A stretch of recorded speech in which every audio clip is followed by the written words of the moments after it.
Hey everyone, I am Alicia. I just wanted to say welcome to the stream. I am the Game Master. I am probably going to go into our game view soon, but I just wanted to say thank you all for watching. Yeah, and I'll get into it pretty quickly. This is going to be our first session. Our party is starting at level 2.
One sec while I check on some options.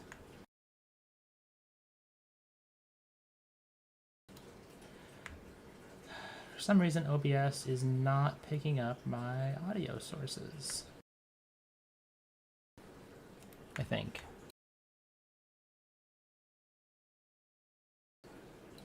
Oh no. There it goes. It's just not showing me in actual OBS, which is fine.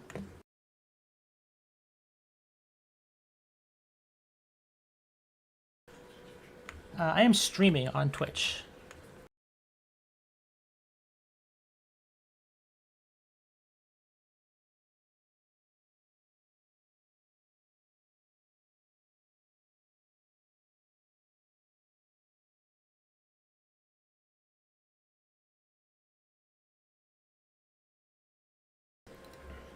Yeah, I was like, I'm not hearing myself, and then I heard myself echo, and I'm like, okay, it's fine. I think. I don't know. We'll find out. What could possibly go wrong? What was that, Bucky? I turned down the default music for a sec.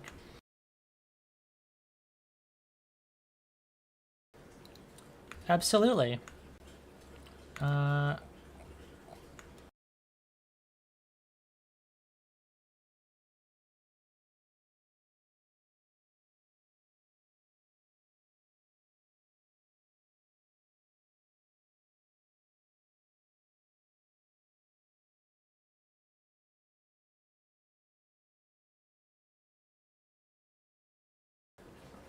When has there ever been technical issues? Cool. Yes, so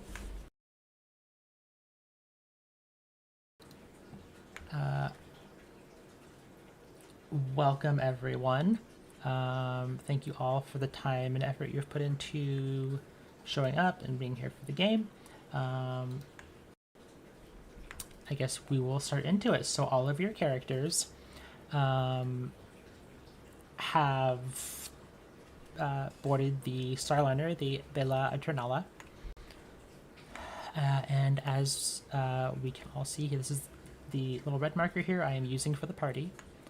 Over the course of about a week, you have been flying from Marcia Bay over to Maguria. It's been a mostly uneventful flight for the most part. I mean, that's how, you know, long space flight is. It's you want it uneventful.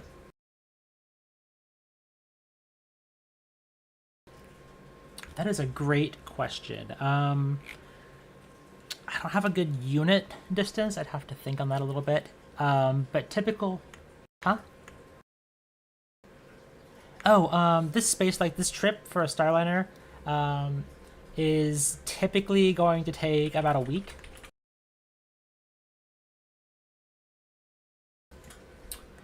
Yeah, flying from a Urea to a parachute. Some vessels will do this a little faster. You can probably do Marcia Bay to Urea.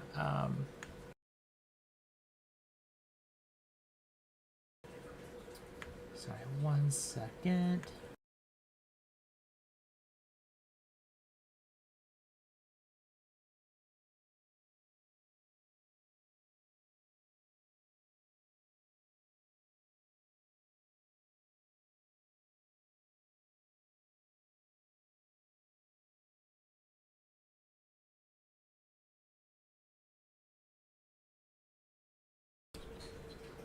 Yeah, that seems right.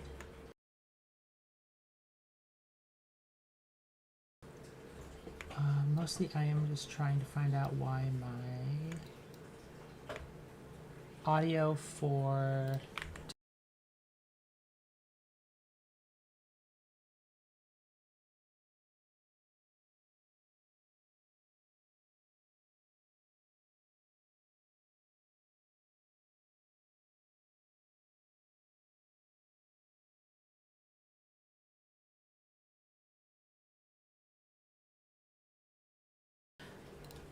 I wonder if it is an admin setting thing that happened.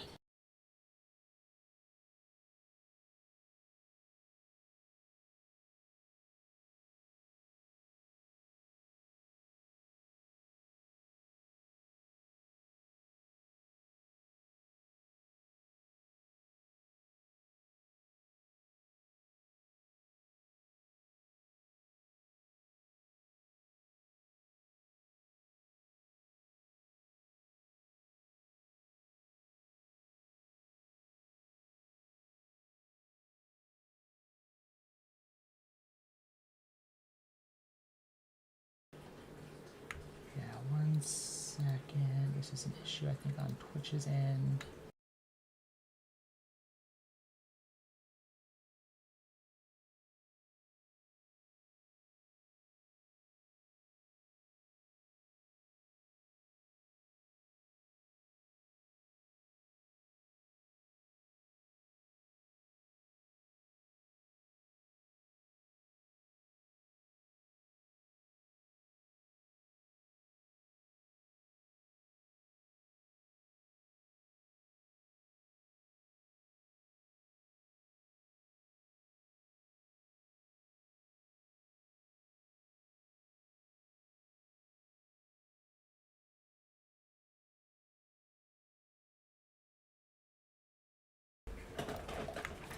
Yeah, as worked okay until I actually went streaming. Now I'm trying to just figure out why this source is not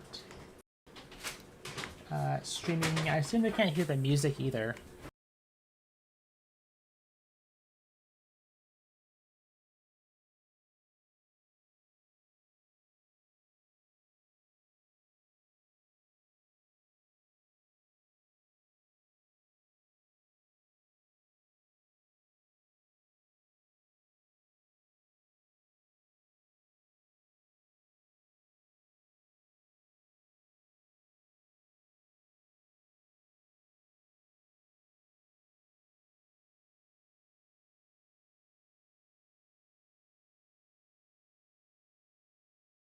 Okay.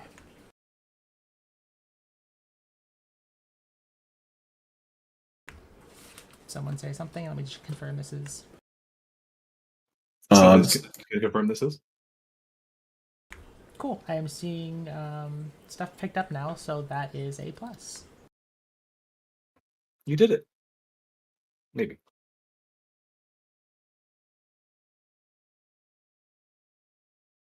We'll either never know or we'll know soon. The Starfinders were in us all along.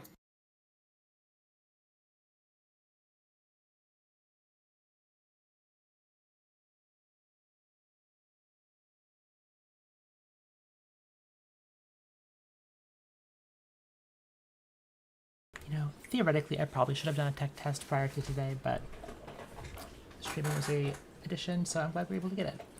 Anyway, so we were talking about you were all in the Bela Eternala, which is a Starliner that flies with Bela Starlines. And that is between Marcia Bay, and Amauria, specifically the city of Skyport Aquila, which is the major above water city on Marcia Bay, which is a primarily aquatic planet, and Havar, which is one of the largest cities in the Amayar Empire. So I think what we will do... You said the city was Aquila? Skyport Aquila, yes. Aquila. Yeah, so I think what we will do is to introduce our characters. I will pull us over to all of us on the cabin deck. That is the third level of the Bella Eternella. This is going to look a little silly on the observer cam. Just for a moment till people's tokens.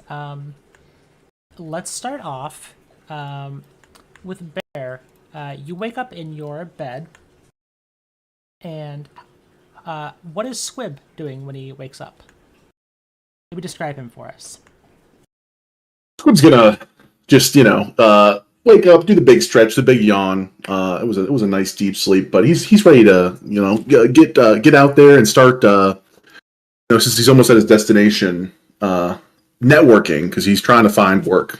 Last job didn't pan out. It happens to the best of us. No one's at fault, really, especially not him. So he's just gonna eyeball. Is everyone else still asleep in this little cabin? It looks like. Yeah. So there's the other people in your cabin are all pretty much either crashed out, asleep, maybe they're kind of nodding off. Go ahead. So he's gonna hop out. First thing, which of these three look like they have money? It's hard to say. They probably all have some level of credits on them. However,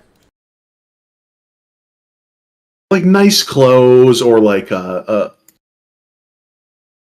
that identify them as being able to put someone on payroll. You do notice that there's a camera in the corner. Oh, he's not worried about that. Okay. Well, he's just going to pick at random. He's just going to come up and gently prod this sleeping person. They are an android, and they kind of look over and they're just like, yes, can I help you? Yes, of course. First of all, my card. And Squib hands a torn sheet of paper that just said Squib on it to this android. And what do you do? I just was doing some, thought I would talk to the fellow passengers as we're coming to our destination. I'm sure you're coming here for something grand, and you've got a lot of money you want to spend. I'm just looking for work. So if you need a go-getter, a person who does things, perhaps blows things up. Not that you would need that, but just take my card and yell really loud for me if you need that. Squib, was it? Yes, Squib Fitzgerald at your service. I would recommend that you look elsewhere. I'm traveling to Amauria for the death of in the family of my partner. Oh, I'm so sorry. Do you need revenge service? Did someone put them out of their life? Yeah, if you can do something about the flow of time. I can work on that if you want to put a deposit down. No, I just want to go to sleep. Okay, well, you have my card. And He's just gonna over. He's just gonna start exploring and looking for more potentially willing people. Less sleepy, maybe. Yeah. Well, let's cut over real quick tried. to our next person waking up here. Bookie, how is Stranger handling spaceflight so far? As he kind of just maybe not asleep, but maybe just kind of chilling. Well, as an Apersian, it's really nothing to write home about. If there was a home indeed to write to. As for how he's been spending his time, he's kind of trying to learn how to use terminals and comm units with his newfound limbs. It's a lot harder to get information when you have to read it through your eyes. Notably, that is true. As you kind of glance over, you do see at the back panel window, this whole wall behind you is open. And you can kind of like see out to the back of the Starliner. And far in the distance, you can see Marcia Bay. Goodness, it's dreadfully bright in here. How do these people sleep? Yeah, they have just, since you know that based on the flight progress, they've kind of started to turn the lights on as your expected reentry in the next few hours. And there is somebody else. There's somebody with a hood on who's just kind of sitting on her bed, just kind of like reading a screen, tapping on a tablet. Oh, who's that? Or where is that, I guess? That would be this individual, and you've seen them kind of come and go to their seat. The other people are either already left the room or they are asleep in their bunks. He's kind of trying not to talk to anyone. Is there a public, like a terminal on the ship? There's a lot of terminals. What sort are you after? Well, like basically the equivalent of a database or the internet or something, something similar to that. Some source of information. Yeah. And for the class, maybe describe for us how Stranger looks as he's getting up and looking around for this terminal.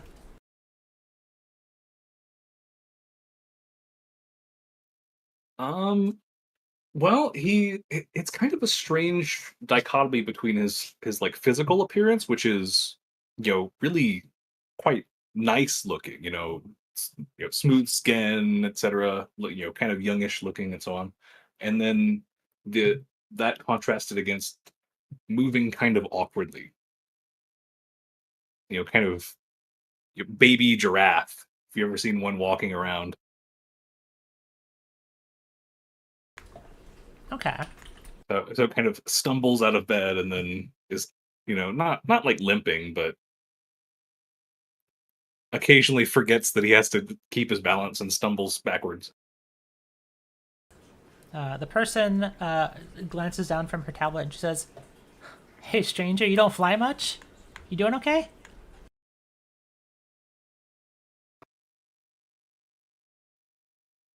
This comment stun locks him for like 5 seconds.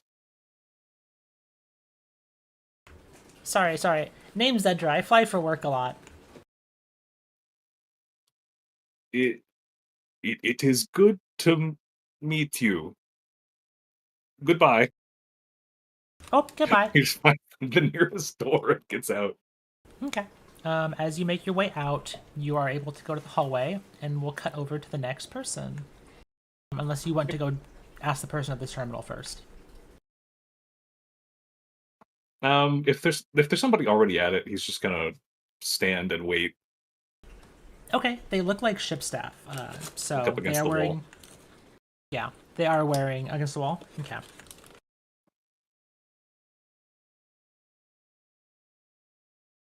Okay. Well, we'll cut over. That's fine. Yeah, we can go ahead and cut over. To our next hero we are introducing. That would be Bzt.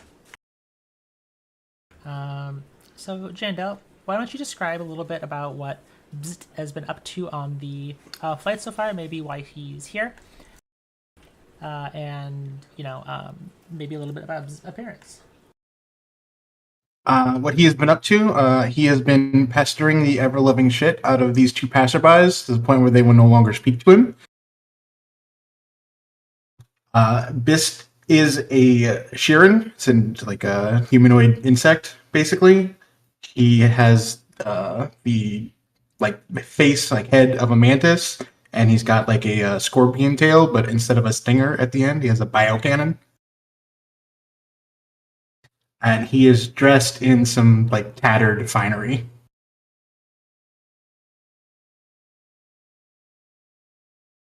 And he's kind of sulking in the corner of the room because these two people will no longer speak to him. Yeah, you might think they're asleep. They're actually just pretending to be asleep so that they will not talk to Bist anymore.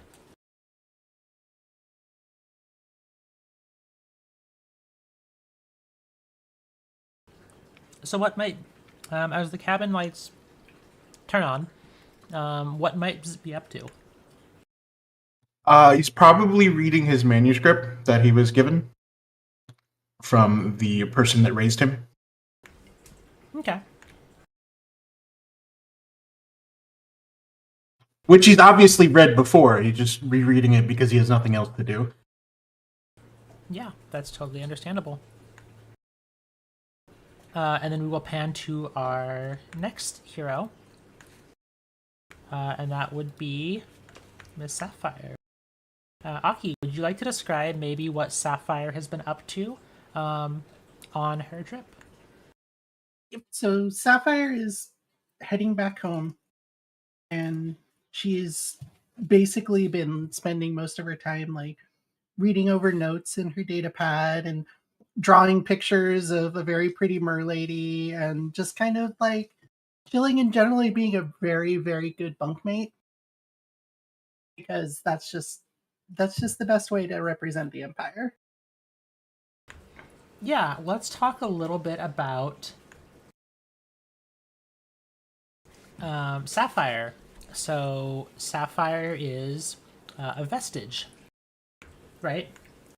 Yes, Sapphire is a human sorcerer with angelic blood who was chosen by the god Ymyar to be one of his vestiges, which are a order within the Ymarian Empire that serve the people, serve the Empire, and mysteriously never quite make it to old age. Yeah, so vestiges are people that are seemingly chosen around puberty by this mysterious god that the Amayar Empire worships, called Ymyar. They seem to have a direct connection to the god and to their power. And no one entirely seems to know why these people are chosen for this or the cost, because they seemingly are granted miraculous powers. Yes, and so Vestige is one of the homebrew archetypes that I'll be using this campaign.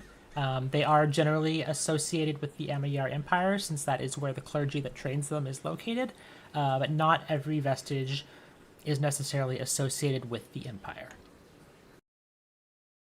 So Sapphire, right, is returning from a trip, right? Yeah, it was her first solo mission in Marcia Bay. She was helping deal with a small poisoning of a underwater colony there. But everything is fine. Right. I mean, they were only a little poisoned. So what is she up to as she wakes up? She's actually been up for like 2 hours before the lights come on, and she's been in the corner with, the light on her data pad getting ready, because it takes a long time to look as good as a vestige needs to look. And sometimes it's more fun to do it manually than to just apply your glamour.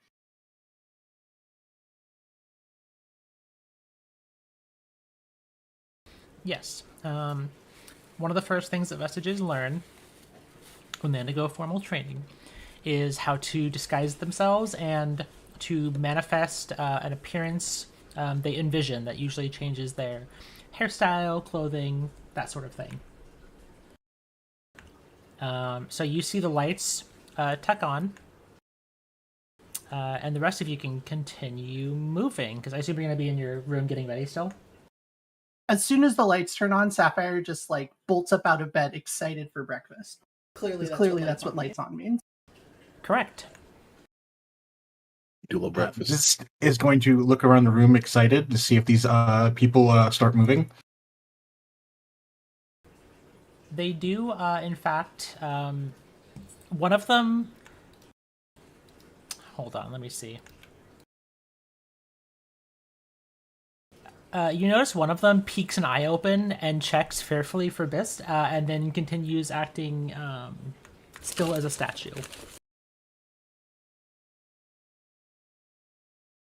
The goblins on the moon Uh, repeat. Does Bist see this? Yes.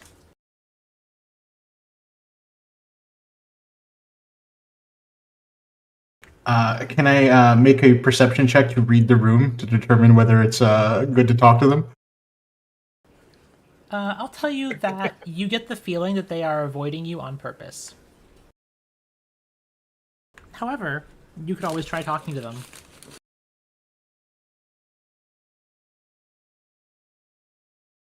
Unfortunately, that avenue has failed him.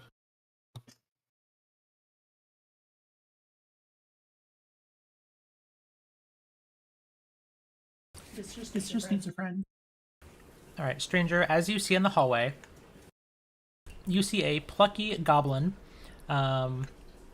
walking out, kind of looking around. And then across from you, you see a human woman step out. And you're in your regular form. My token's not updating, right? Yeah, she's not in her vestige form at the moment. Yeah, and so wearing blue, looking unexcitedly, and then you see a half-elf leaning against the wall with short blue hair, and he's kind of glancing between the staff. If you were to look closely, you might tell that he's trying to see what is on the staff panel, but also glancing at what seems to be a line for the lavatory to the south, and he kind of shoots Sapphire a quick glance as she leaves the room, and then looks back around. Well, I sympathize Sapphire. with our blue-haired friend because that's also what I'm trying to do. As soon as Sapphire walks out into the room, the circuits in Stranger's arms start itching, and he's unconsciously scratching them way too hard.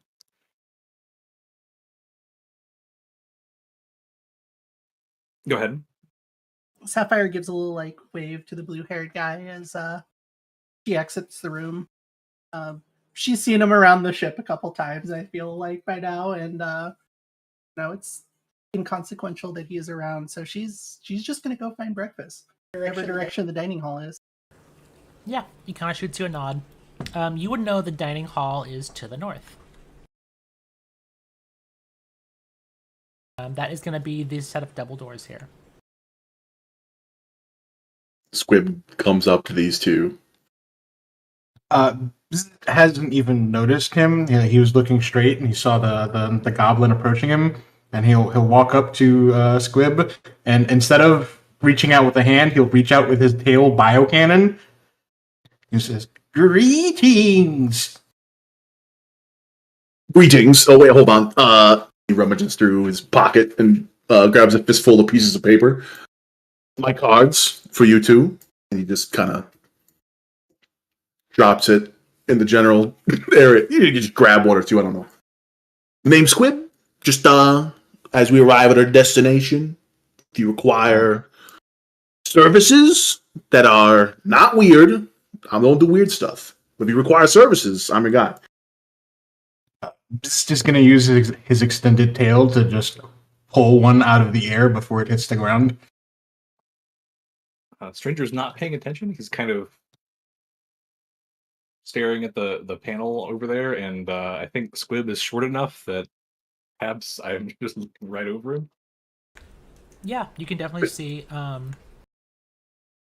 over at the panel. At a glance, it looks like it has a few communication messages.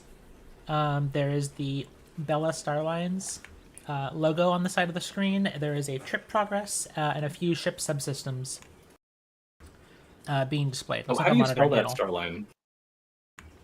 Starline? Bella, Bella. Sorry.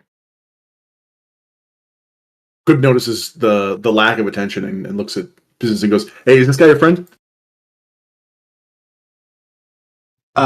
Bist will look to his side and kind of like jump a little bit because he didn't even notice the stranger was there.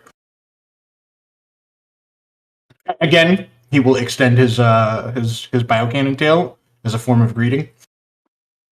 When Zip jumps, Stranger also jumps. Right. A sudden movement. Greetings. He's familiar with regular humanoid handshaking customs, but this is a new thing. He kind of cocks his head and looks at the tail quizzically.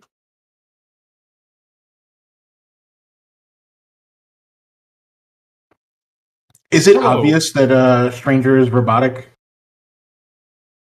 Androids do have like visible circuits and stuff on them. Stranger wearing like I don't know. Yeah, I don't know what he's wearing exactly. I don't know how visible everything would be. a stranger wearing like a jacket or something with pockets that are visible. Yeah, he actually has character artwork if you click on him. Perfect. Okay. Well, Squib's gonna go. Here, let me help. He just grabs a couple of his scraps of paper off the ground with his name scrawled on it and kind of pushes it into one of your pockets. This is Stranger. As you get your hand like close to him, he kind of snatches your hand and looks at it and is like, "Oh, okay." And he picks up one of the slips of paper. That's what I was trying to do the whole time, but I'm glad you finally looked down here. Tall people. And it just says Squib. Does it say Squib on both sides? Just yes, actually, he thought about that. He does turn it over and he doesn't get it. Business is still holding his, and he's going to remark, "How elegant!" Thank you. You know who to call. Are they like rectangular, or did you just tear up a piece of paper? They're torn out of like a notepad. Very uneven. Another flight member just kind of squeezes past you, Squib, as they head up to the cafeteria. They seem to have gone nervously for a second and walked by. Squib's going to not pay attention to social cues and follow them.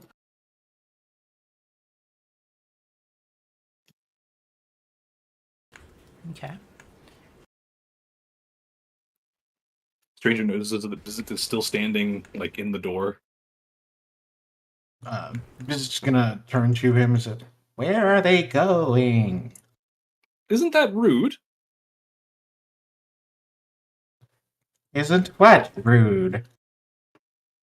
To stand in the doorway? That's what I thought, at least.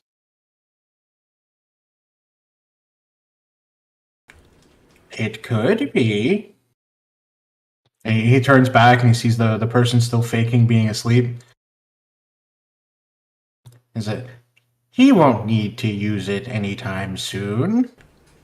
You do notice the person who glanced at you seems to have snuck out of their bed and is no longer in the room. At some point, while talking with Stranger, the person seemingly has disappeared. Suspicious. But if it is rude, I will move.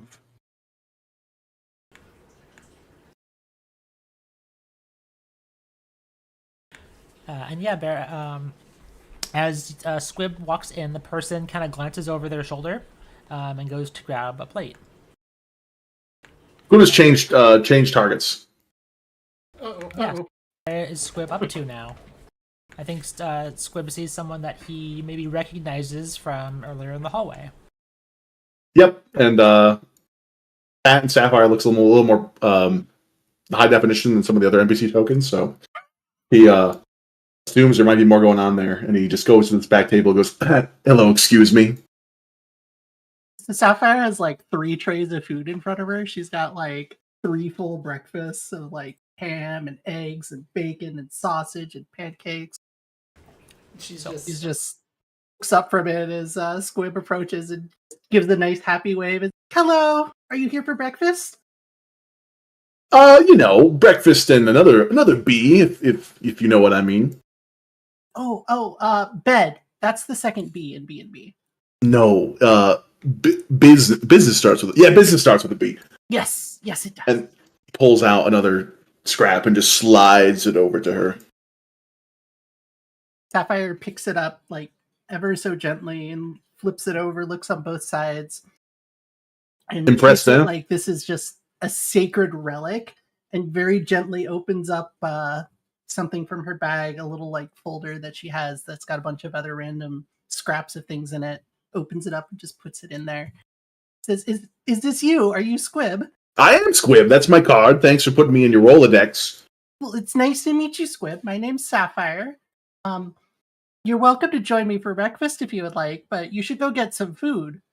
Oh yeah, I'm sure I will in a minute. I'm just handing out the card. If I'm looking for upstanding work, that a reliable, maybe a little reckless goblin, which everyone loves.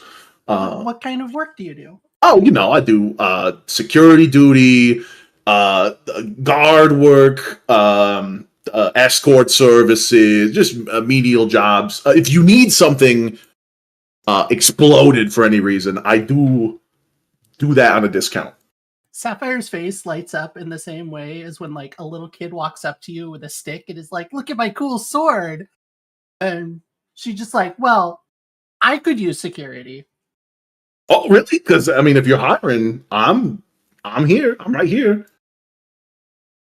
Yeah, absolutely. I mean, I'm smart and I'm brave and I'm come prepared. Look, and he reaches into his coat pocket and pulls out clearly a makeshift explosive device before putting it back. I'm prepared for anything.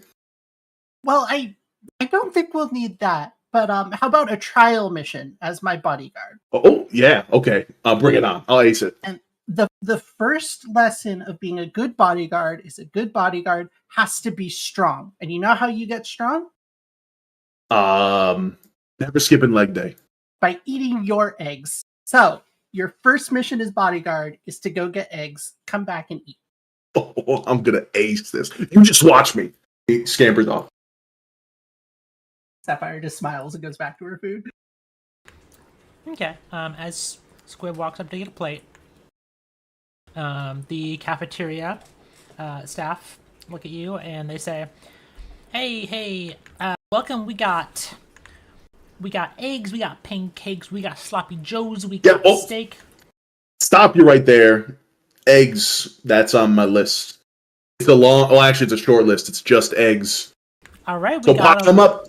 Yeah, we got them scrambled if you like them a different way. We got a replicator over there, and they kind of point to your north. But this is fine, sure. And they kind of hold out a ladle, like scooping, not ladle, I think the kind of Big spoon. serving spoon, yeah. But you said it comes in multiple types of egg? You can get them scrambled, sunny side. You can get them hard boiled, but most common is scrambled for breakfast. So that's usually what we prep. Okay. It saves time on replicating. The boss didn't tell me what kind of egg, so I might just be safe. And if I could have all of them, because it's my first day on the job. I really don't want to mess this up. No, I got you. Look, you and I both, I get you. You've been living on ships all your life, haven't you? Mm-hmm. Yep. That's right. Here you go. And they go and they hand you the tray of eggs, and then they walk over. You go on now. You have a good day. Okay, and you too. They walk over to the replicator, and you see them start refilling a new tray with eggs.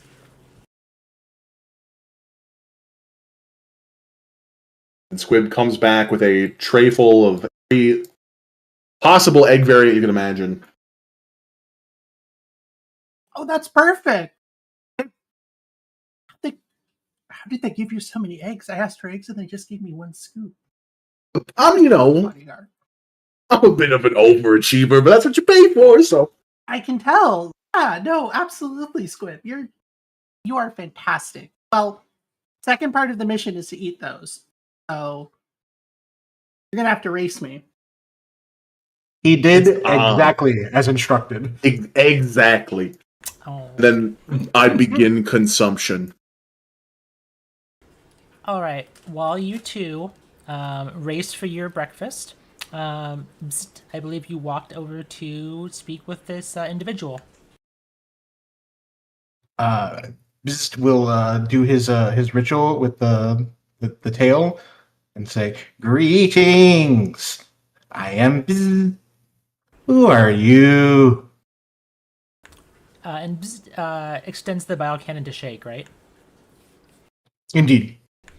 Yeah, he kind of gently grasps your biocannon and shakes and says, nice to meet you. Can I help you? Who are you? Name's Rhodey. I'm just killing time till we get to planet. Who are you? As previously mentioned, I am. This has been a successful conversation. Thank you. He'll just walk away.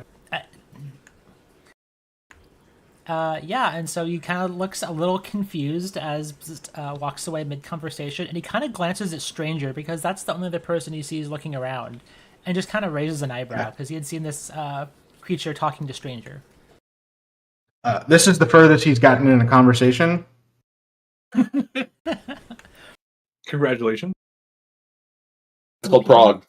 Okay, by this point, it doesn't seem like the terminal is going to be available anytime soon, and Stranger's also realized that he needs to eat something because being a mortal is very complicated.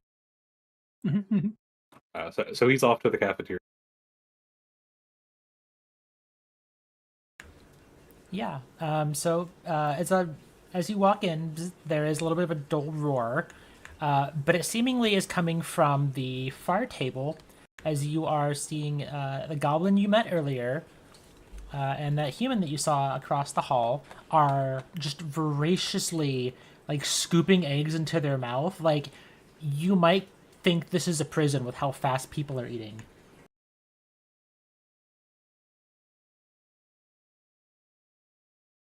Upon seeing Squib again, he's going to quickly run over there and sit down next to him. Squid with a mouthful of eggs also go, the boss will handle this.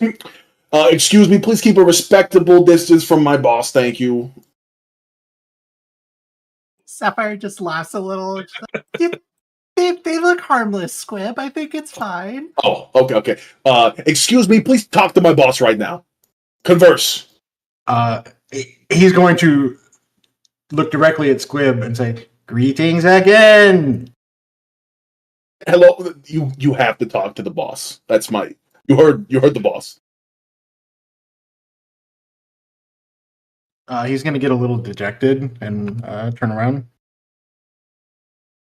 No, come You back. hurt his feelings. Go. Predicted, and no one could have caused. Truly, Sapphire's like tone of voice and body movements is very much like she's interviewing Squib at this point. And nobody what was about hurt before that? permanently. Oh yeah, I did ship maintenance just on this little skipper that. Well, I kind of just crawled in there to sleep one night, and then I was on board, and they told me if I could fix some of the circuitry, I could stay. Where Employment do by you see yourself in opportunity. 5 years? Yeah, I'm a go getter. I see it opening, I see a door, and I open it. Oh, are you very good at opening doors? There was this airlock one time. Oh God. Goes on to Sapphire recount. just like she feigns writing something down, but she's just kind of making the motions on the table without actually having anything in front of her. They tell you those things can't open unless protocol says otherwise, but let me tell you, if you're persistent enough, So you throw protocol to the wind sometimes. Good to know. evidence required. Okay. So, Mr. Fitzgerald, what would you say is your biggest weakness? Is that stranger asking across the table here? No. Okay. If only. No, we're just bullshitting with interview questions. I'd say sometimes I come up short. Physically. It's hard to reach things up high. Don't let your stature get you down. Okay. Hello. Careful with the wording there. Well, you were the one who said it. I'm not much taller than you. Yeah, but I can say that. I mean, I'm very short for a human too, okay? I know what it's like. Okay, well, you're the boss, so I'm going to say, your word goes on that one. How tall is Sapphire? She's like 5'2". As you say that, you see a gentleman at the other table who's kind of eating by himself, glances over, and if you had to guess, he's probably 5 foot or so. Well, Was he human? He is human. that's what he gets for being so short. We love our short Damn. kings. What the hell?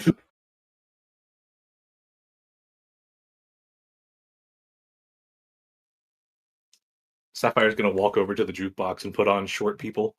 It's terrible, man. Sometimes the crew pranks you. They put you on top of the fridge unit that you can't get down. Do I? All right. As you are all eating, after a short bit, the whole ship kind of rocks violently for a second. Whoa! Yeah, and you hear over the intercom, hull breach, level 1. Hull breach, level 1. And somebody cuts over. Hello, this is your cabin crew with the Bella Eternala. We have hit a little bit of debris on the way in. There should be nothing to worry about. This is on level 1, which is a crew deck. Our crews are trained to respond to these incidents, but just as a precaution, we have alerted the Amayurian local patrol to assist, but we expect no interruption to today's service. Hull breach, level 1. But please, we recommend that you return to your cabins as we prepare to make atmospheric fall. Sapphire immediately pulls out her data pad. She starts texting her bestie at Vestige headquarters. Hull breach, level 1. I just want to clarify. I don't think I had anything to do with this. What level are we on? Out of curiosity. You are on 3. And you see somebody bolt by, stranger, who you saw earlier. I'm just going to turn to Critical. Squib. Reactor critical. I recommend abandoned ship. And the PA comes on again. This issue is a little bit more serious than we thought. We deeply apologize here at Bella Starlines. We please make your way to the escape pods. They can be found on level 5 down to level 2. Deeply we apologize today for this. And the comm is interrupted with a blaster fire and a thud. Hull breach, level 1. Hull breach, level 4. Reactor critical. T-minus 3 minutes. Estimated. All right, come on, team. Let's get out of here. Out of the way, boss coming through. Right, so Stranger bolts out of the seat to see where Rhodey's going, and then is going to run back to his bunk to grab his stuff. Yeah.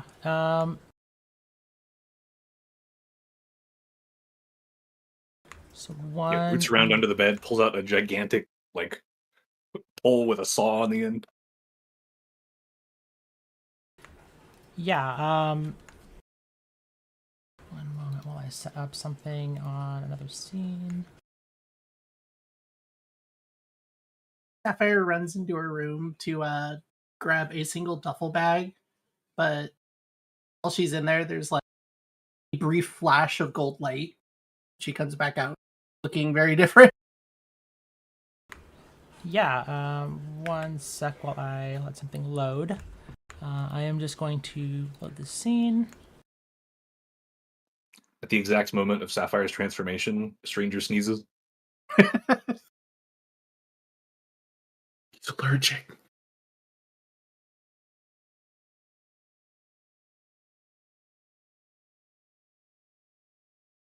Cool. All right, continue.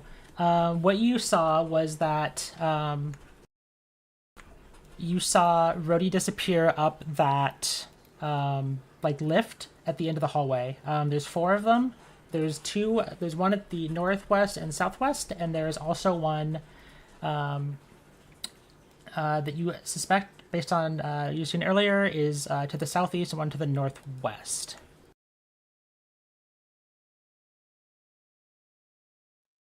Okay, well, I'm just gonna be walking into the northwest one. Follow that car type thing. Yep. Northwest one I think is closer for us, so that's where Sapphire's heading. Boss, you look different. Teleport. Am I good to take this teleport? Yes, you are. I assume the rest of the crew is coming with you. When you take the lift up, you see some people brandishing weapons, and a lot of the crew up here is dead. Consoles are damaged. You don't remember seeing these people on your way up. And they turn and they go, "Hey, we got another one running for the escape pods. Get him!" And with that, once you can position yourselves a little bit in the area down here where you each want, or in the north, and we will roll for initiative. I'll just be a little bit out of the thing. Sapphire's behind her bodyguard. Yep. Let me go ahead and Get behind me, activate boss. the scene here, so this should be on the stream.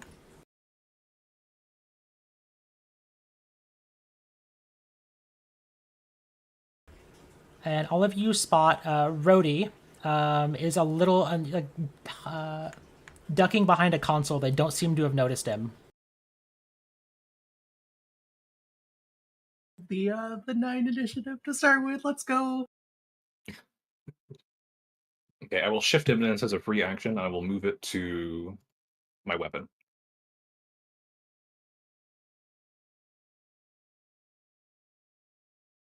You go ahead and put on some battle music.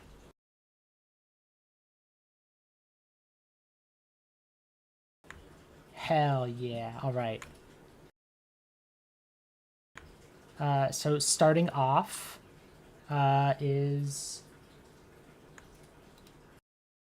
Oops. Okay, I'm definitely hearing sound twice, and I need to figure out where. Sounds coming from inside. From the observer window, yeah. Yeah, but I have OBS muted.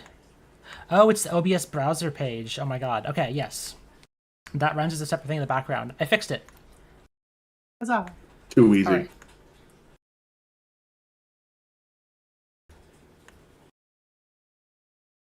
Anyway, we will begin encounter. Rhodey just kind of lays low for a second. That is going to be this raider. Let me check their actions real quick.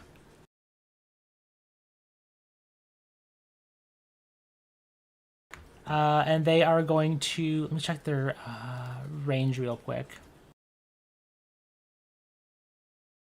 Yeah, okay, they spend 2 actions charging at Stranger. And they are going to strike.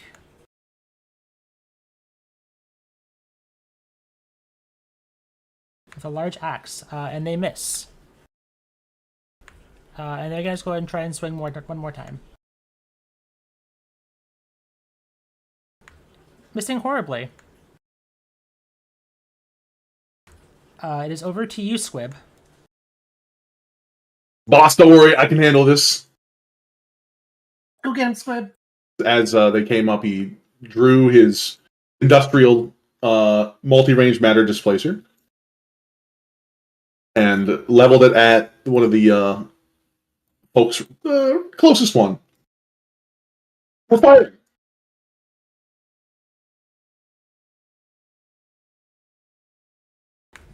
Yeah, Let's go. Good start.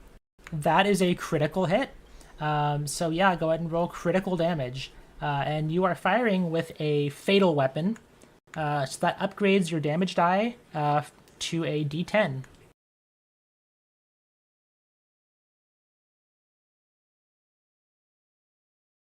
And you watch them kind of stagger as your weapon knocks them a little off balance, but they regain their composure.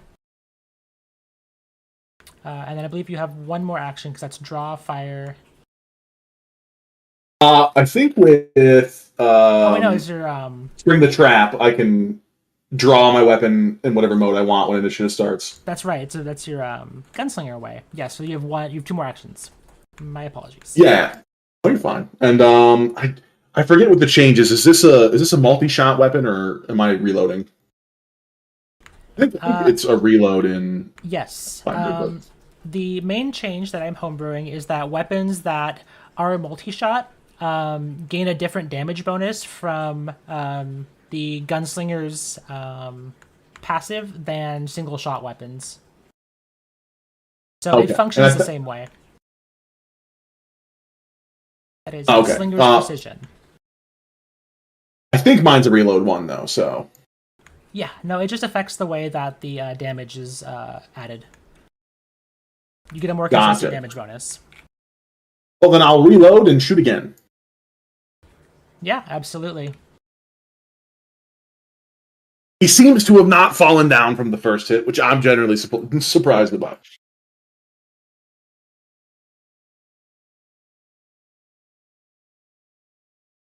That one goes wide.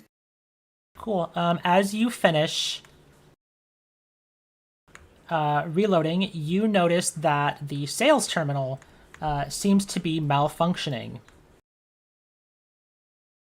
And you see it is displaying an ad for a security personnel paying 50,000 credits an hour for 4 hours of work a week. I am going to need a will save from Squib for this hazard. Is this one in chat? Holy! Uh-oh. I might reroll that one. It's too real. It's perfect. Oh, it's too real. It's too real. We're gonna keep that. We're keeping that one. Okay. Yeah, so as a failure, you are dazzled and slowed 1. So that means on your turn, you will regain 2 actions instead of 3. You also cannot use reactions in the meantime. And then dazzled. As you think about for a moment, Squib is just like, that's a really good offer, but like, is it too good to be? Like, you're kind of stuck thinking about that for a second. That's tempting. I am gainfully employed though, but Moonlight, and that's my turn.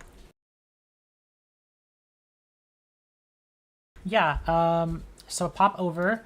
This other raider pulls out like it's like a throwing star device, but it's made of just like hard light. And then she is going to fling it at Stranger.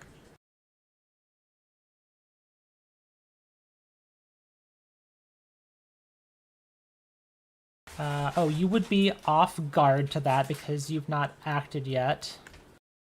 It's still a hit. It's fine. However, she does need to add... Yeah, I mean, it says it. Yeah. No, I just need to add it because she can sneak attack.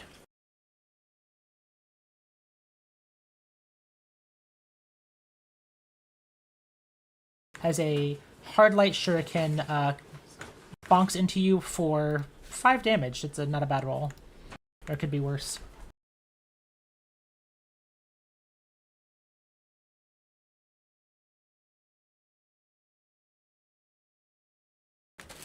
And when she's going to throw one more,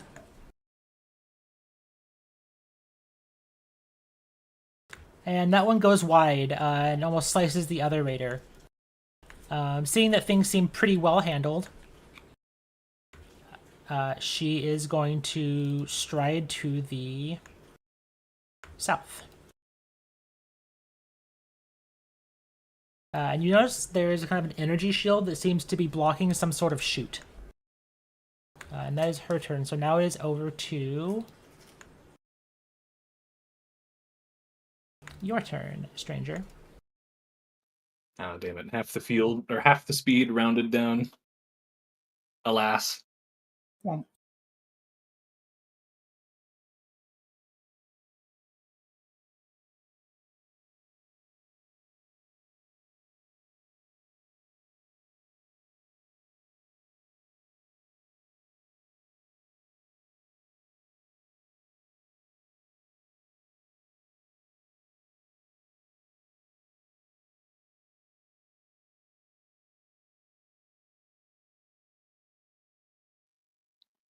Oh, actually, that doesn't matter. She's too far away, no matter what.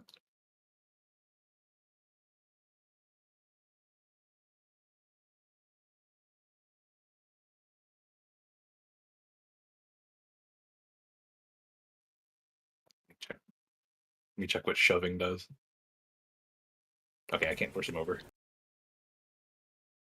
Let's see. I'm going to move to here. And make an attack with my reach weapon. Absolutely.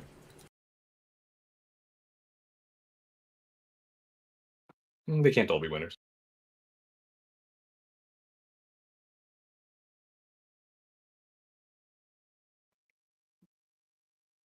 It doesn't really matter.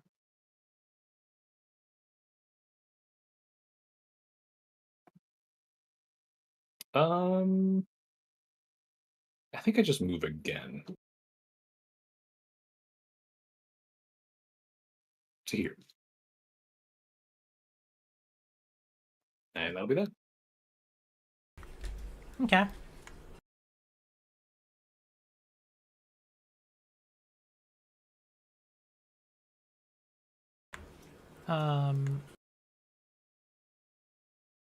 The raider that you shot at, Squib, while you're kind of considering that offer,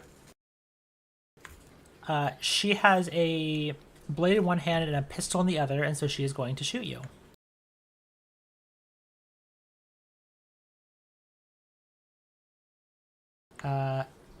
Somehow she missed a stationary target. We did the big hole that I put. And she is going to run over to about this chair or so. We'll say to here. And then she is going to take cover.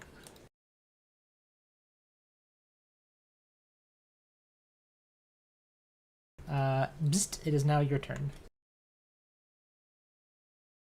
At the end of her turn, you see her kind of radio something.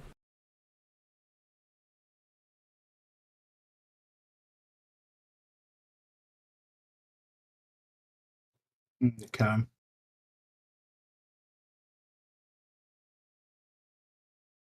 I will stride once, pull out my nano rapier.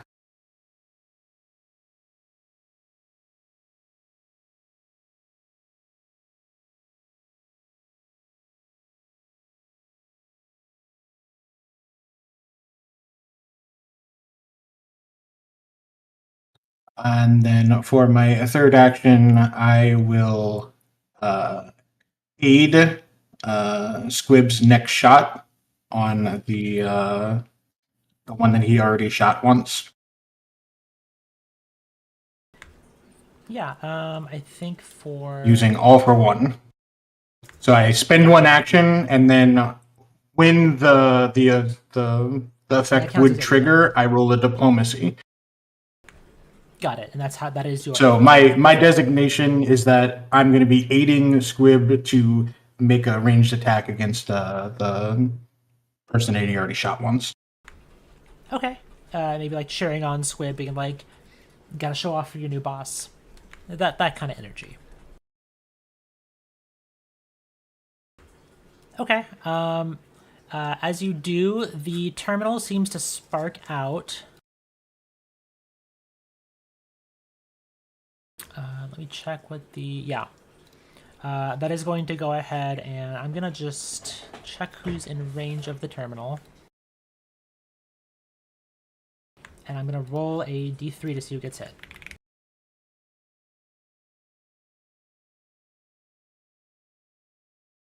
So that is going to be Squib. You are going to get shocked by this terminal.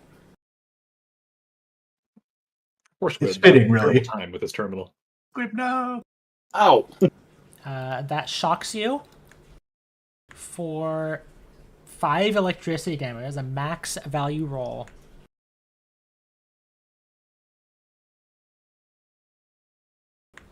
All right, and it has one more shock, and it is going to shock Sapphire.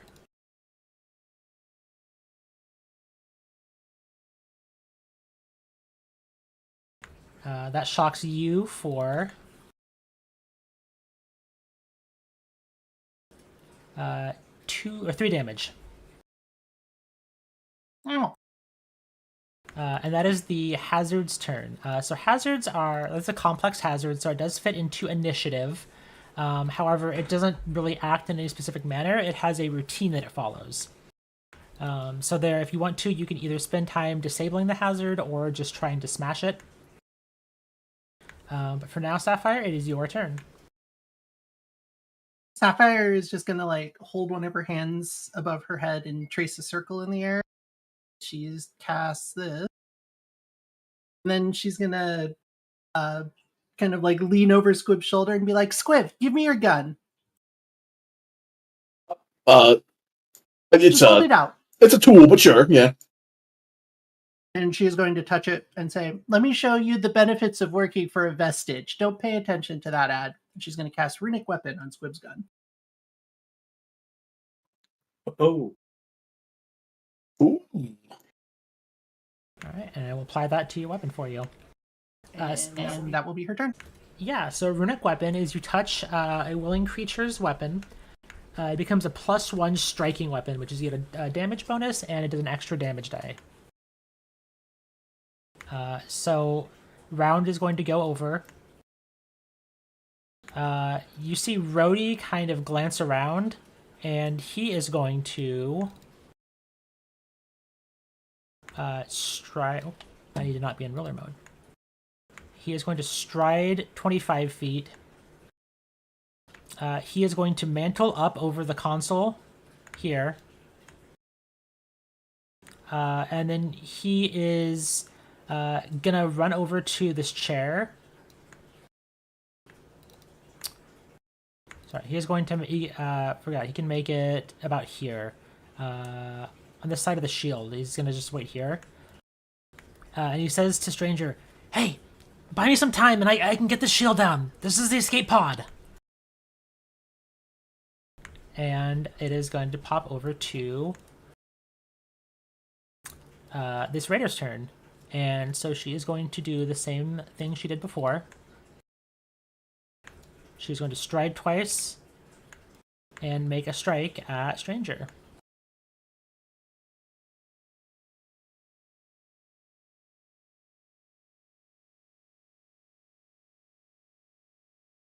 That's Ow. a 19, Not but even on close. a die, and not even a crit. With her energy axe, she hits you for 7 slashing damage. rude. And then she's going to go ahead and try and make one more strike. This is 4 a actions, map that's crazy. 5. It's sudden charge. You stride twice and make a strike, and that's 2 actions. Yeah, I'm just kidding. Yeah. I'm gonna have that myself soon. Yes. And then she swings with a map and still manages to hit. This one doesn't land quite as deep, but you still take 6 damage, and that is her turn.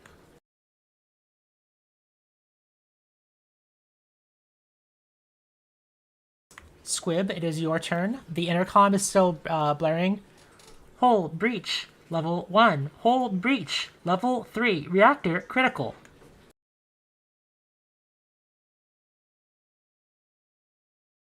I'm so sorry, boss. The terminal doesn't mean anything to me. Okay, just flashing lights. Good to hear.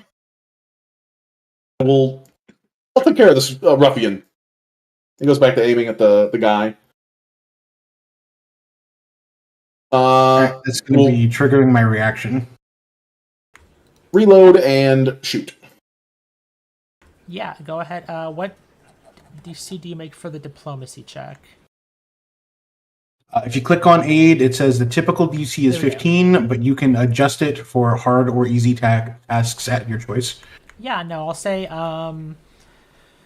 we'll say since you've got some rapport, we'll keep it at an easy 15. That'll be a pretty standard DC, I think.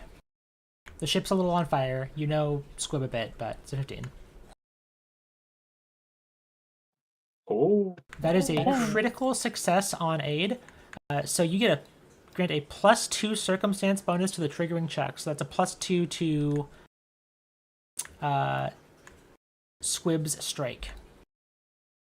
Doesn't get him to reroll with a hero still, point. I think it doesn't, so we're just going to do that. Yeah, and so that is a hit. You can go ahead and roll damage. Upgrade to a crit? I don't know if that's how that works. No, How much have, the bonus? Oh. you have the aid bonus, which gave you a +2, so that increased the hit a bit, but it basically canceled out her cover. Okay. So go ahead and roll me damage. Will do.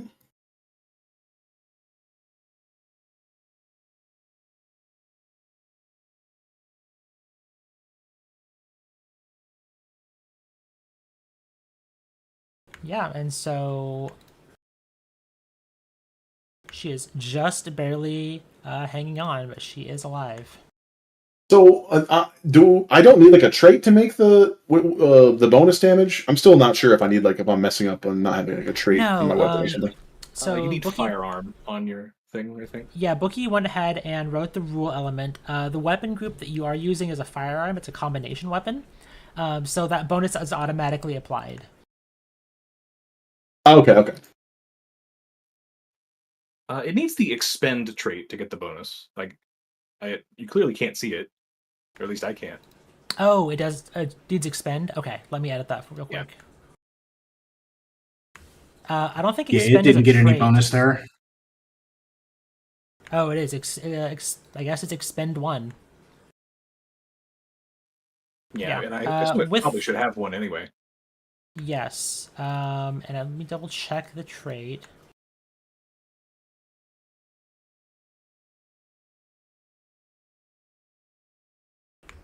Yeah. Roll me a 1d4. That should be the bonus. Okay, because I realized I wasn't sure with the last attack roll. I was like, I don't know if No, I you're right. I did thought something you had wrong. a static bonus. You get a 1d4 bonus. Well, that's not very nice. And I want you to know, because of that bonus, and because of the reminder, you actually see her fall over. Woo! Thank you, team. You did it. Boogie down. No, bogey down. That's the correct term. I'm an expert.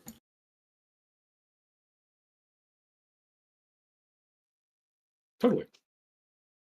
Cool. And so that was one action to shoot. What's your second action? Because you are still slowed from the ad. I reloaded before I shot because I fired my last turn. So now I'm ending once again with nothing in the chamber. But we'll take care of that. Okay. Oh wait, you are dazzled. Give me a flat check because you need to pass a D. Because you're dazzled, you need to pass a DC flat check. Because they count as concealed. Okay, you're fine. I could look past the temptation, the greed.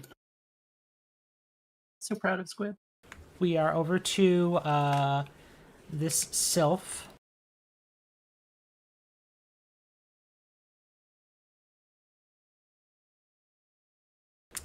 And she is going to go ahead and chuck a star knife at Stranger.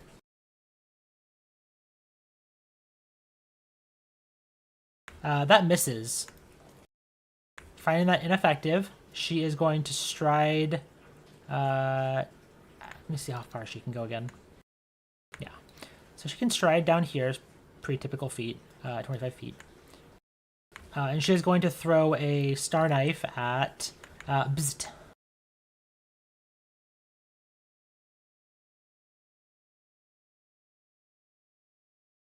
And it whooshes and slams into the wall, and you see the hard light just kind of shatter.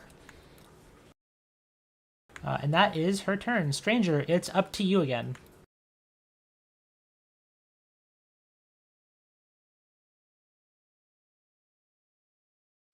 Just you wait till I have reactive strike.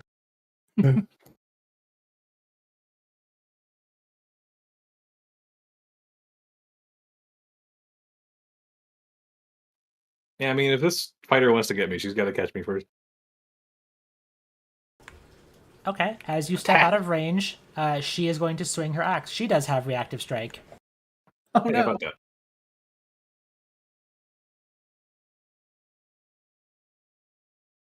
The axe flying. She hits you as you walk away. She kind of just like catches the your shoulder. She isn't capable of interrupting the action or anything, but you do take 6 damage. Anyway, All right, continue. eh.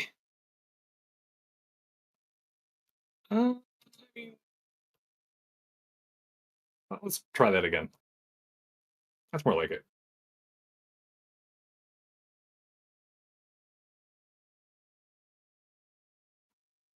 Let me see. Yeah, we're good, right? Yeah, Nothing sorry. crazy Yeah. happened? Nope, you're good. My apologies. I was just checking something on the initiative. And a black And spark you're- runs down the haft and jumps onto the enemy. Yeah, that just absolutely carves into her, and she kind of like stumbles back. And you see kind of the electricity is kind of just like running up and down her. Okay, and I'm going to shift imminence and move it to Scar of the Survivor. All right. Nope. Yep. It has and turned to someone I can't see. correct. As you the door pops open and another raider runs in. 1 sec while I fix the token movement. All right, raider runs in with a gun in her hand and looks at Bzzzt, who is right in front,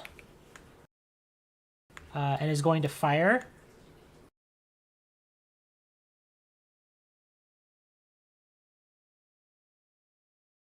I'm glad I used all of my nat 20s on prepping things and not doing the actual fights. And then she is going to also draw a sword. And that is her 3 actions. Where is the... Sorry, I'm looking where the next... There we go. Likewise, we see another raider show up and walk in through the door. It opens briefly, and then slams shut. And then she is going to look, sees surrounded, and looks over at the brightly glowing person. And she's going to stride over. Oh god. That is a zone, so that's going to be awkward. Let's see if I can disable that. Okay, I cannot. That's okay. There we go, to there. And is going to swing at Sapphire. So it's basically stride, swipe. Or strike. And you just manage to dodge out of the way. Maybe you're just a little bright and glowy. She's not too bright and glowy right now, at least. Just enough to cause a miss. It is now your turn. Leaving the bug. Well, these people came up behind him and someone tried to shoot him, but he didn't really notice that, so he's going to just move forward with the person in sight. He will stride to there to get into flanking position on this person. Go for it. And will deliver a confident finisher with the Nano Edge Rapier. Yes, as Bzzzt runs in, let's see how that happens. Bzzzt Rapier finds her heart. Go ahead and roll me critical damage.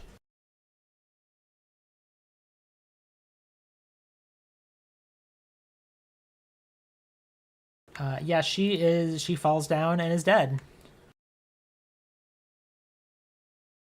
Best in pepperonis. And then I will use one for all to attempt to aid stranger's AC against an attack from the person that keeps chasing him.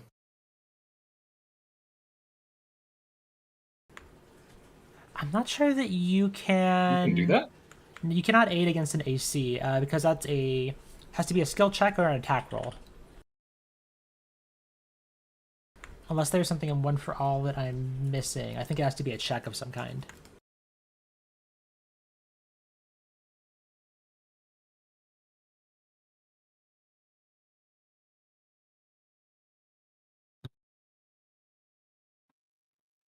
I also don't think you have to. You don't have to pick what you're helping with, because that's the benefit of this feature. I mean, aid as an action should apply to a skill check or attack roll. So you can determine it when you use the reaction. Where are you seeing that? At the aid. top of aid, it's the trigger. Because in another feat, it says when you successfully aid an attack roll or AC.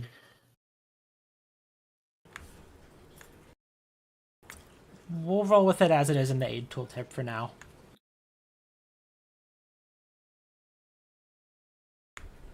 So if you want to designate something that you are aiding with, what other feat are you seeing that in? I don't think you have to. I think you can just aid anything with one for all. Okay. Well, you can designate that you're prepped to aid. One for all says you are designated an ally, so you are prepping to aid Squib, you said? Stranger. Stranger, okay. Okay, and then that was move, attack, aid. So we are on to the terminal. The terminal is going to lash out again with sparks. It only has one target that I can actually I think. Oh, it can also spark to Squib. That's right. Let me just go ahead and roll a d6, and I will determine. Odds is Squib, so it will shock towards Squib.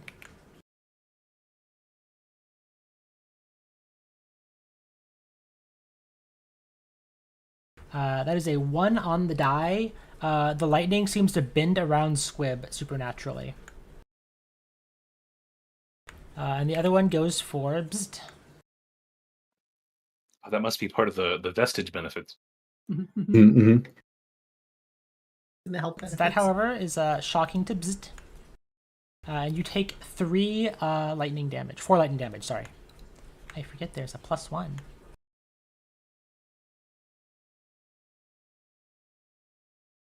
And that is its 2 actions. So, Sapphire, it's over to you. You watch raiders continue to pour into the room as dead bodies pile up. Right. Sapphire says, "Excuse me, Squib, but Shy One over there is in trouble, so I'm going to go help."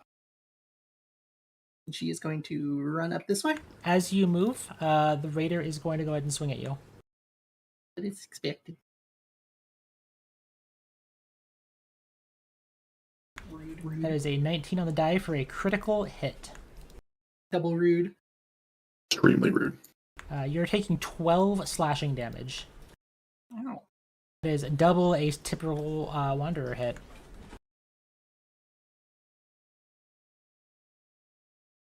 Sapphire's like, well, now I'm in trouble too.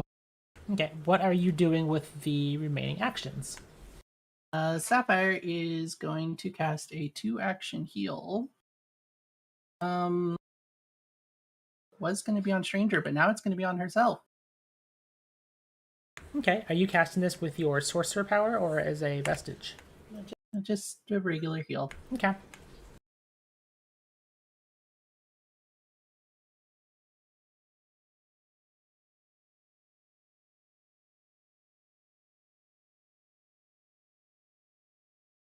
Heals for 16 because of Angelic Halo and Sorcerer's Potency, so let's go. And she gets her blood magic effect back because she targeted herself with it. And that's it. Cool. It is the top of the round, so I'm going to go ahead and give everyone a hero point. We're a little overdue.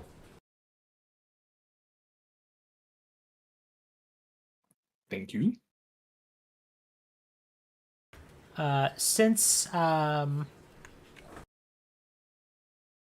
Rhodey seems to have noticed that this raider is still in their backswing after swinging at Stranger, is going to stride over to this computer and use the second action to hop in the chair. And you hear him furiously tapping at this keyboard. And as he does, you watch the shield around this disappear. And he yells out to all of you and says, "Come on, let's get out of here!" And that's his turn now. There's 3 actions to make that computer's check. And hack that and get that open. The raider is a little annoyed that Rhodey got away. She looks over at Stranger, figures it doesn't get a hit, and walks over to right here to Rhodey, and she is going to swing her axe for a 20 on the die. As good thing that did not go to Stranger. It's fine. I'm diehard. However, that is a minimal roll of 1 on the D8. And Rhodey takes some damage. And she swings again. This time with a 1 on the die, a critical miss, the duality of Raider. Rhodey yelps out enough and bounces out of the way that she's a little unsure and just misses her next attack, and her axe collides into the computer, and you see sparks fly down the console. And that is her turn. Squib, it is over to you. You have just seen the large shield on the escape hatch light up. Not light up, go down, and you are now able to run into the escape pod if you want.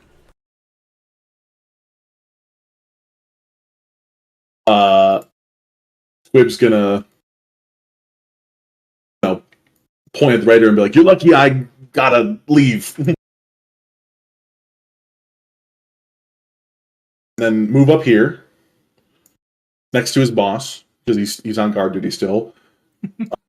Transition his weapon to melee. Should he still be dazzled, by the way? No, I think his dazzle has fallen off. Yeah, I took off the slow, and I've got to take off the dazzle, so thank you. And then as he comes up to his boss, like, "Boss, we got a jet," and then he kneecaps, or tries to kneecap this gentleman.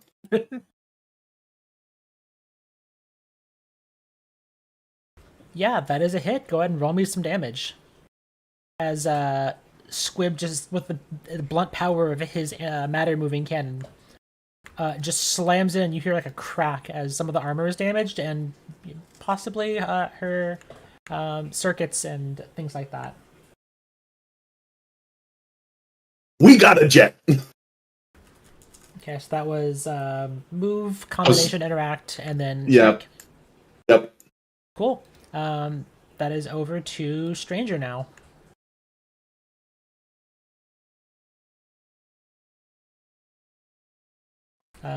You just saw the shield go down, and as raiders continue to fill the room.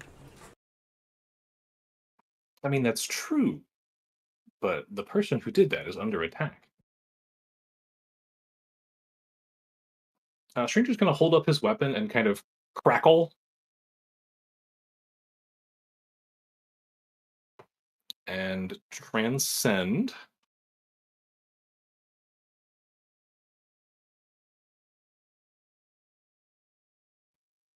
So the same spark closes his wounds and travels down to his weapon and re-empowers that.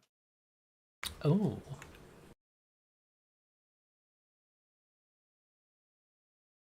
He's going to step forward and strike.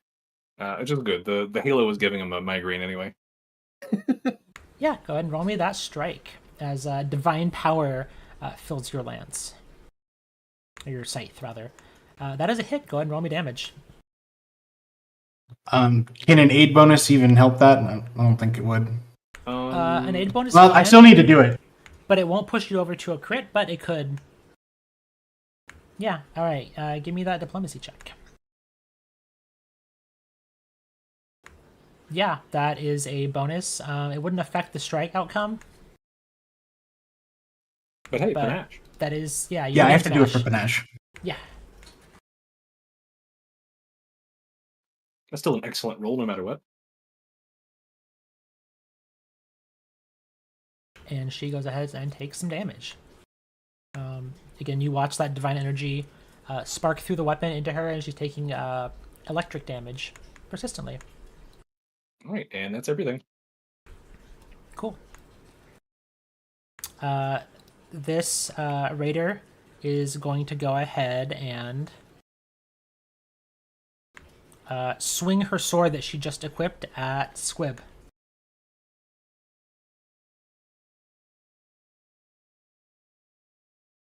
Has the wrong button. She's not dealing damage yet. 8 on the attack roll. Don't worry. Definitely not an 18. No. So that hits you, and we can use the previous roll, so you take 8 damage.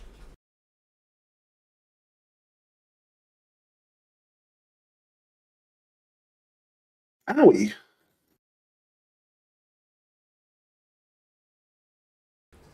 And then she is going to go ahead and stride to, we'll say to here. And is going to go ahead and shoot with her laser pistol at Sapphire. Rude. She didn't quite take time to aim and misses with that. This one to the south isn't content to let Sapphire get away. So she's going to stride twice with a sudden charge and make a strike at Sapphire.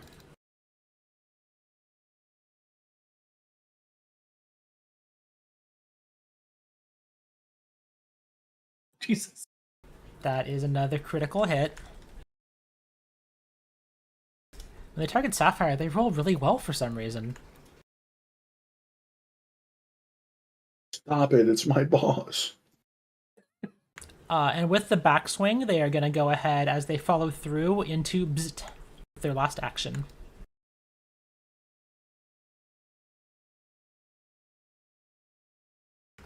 That's supposed to be a sweet bonus, but it doesn't matter. It's only a +2. So they also damage Bzt.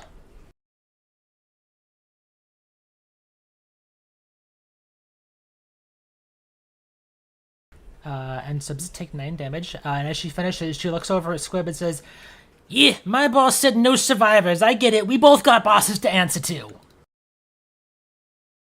And Bzt, it's now your turn.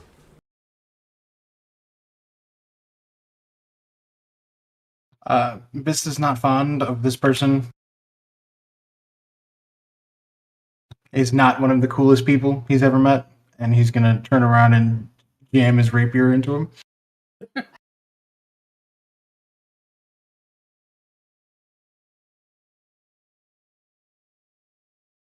That is a hit.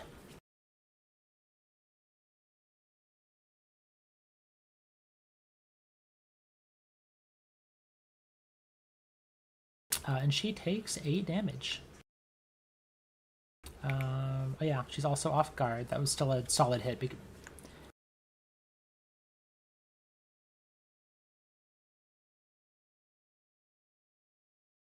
All right, he's going to assume a defensive position, and then he's going to one for all Squib.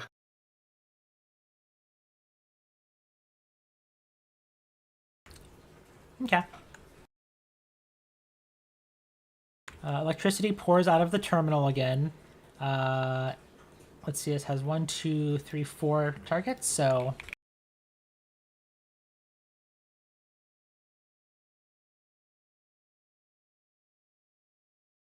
that sparks out at the raider.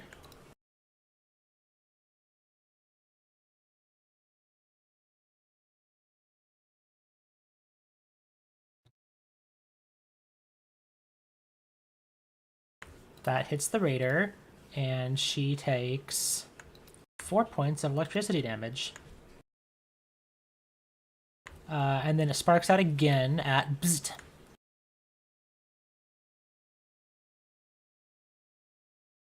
Not critically hitting. It's not a huge attack bonus. But it does deal a little bit of electricity damage to Squib. Not Squib, to Bzzt. It's 3 damage to Bzzt.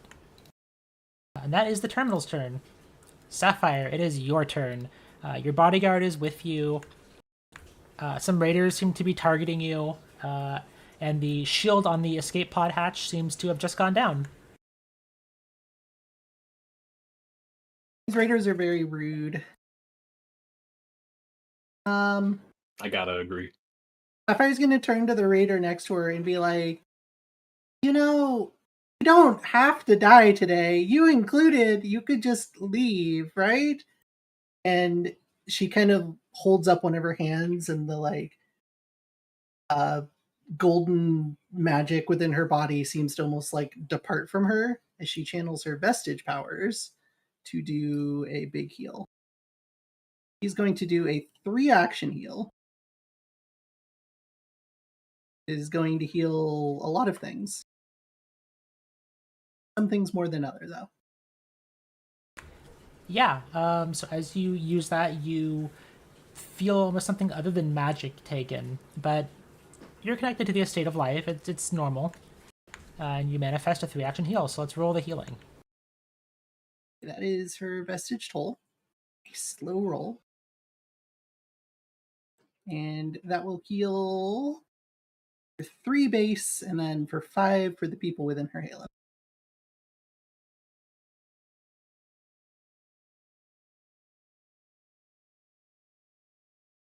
Cool, so Squib and Bzzt both heal for 5 as well.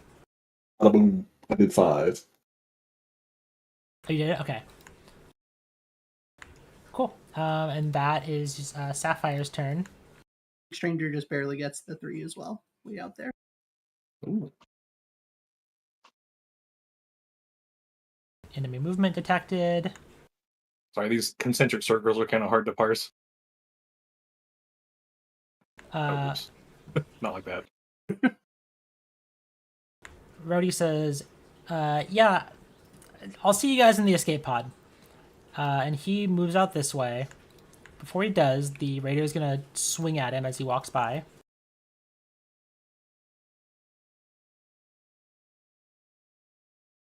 For another 20 on the die. Jesus Christ. What's going on? Crits. 24 damage on Rhodey.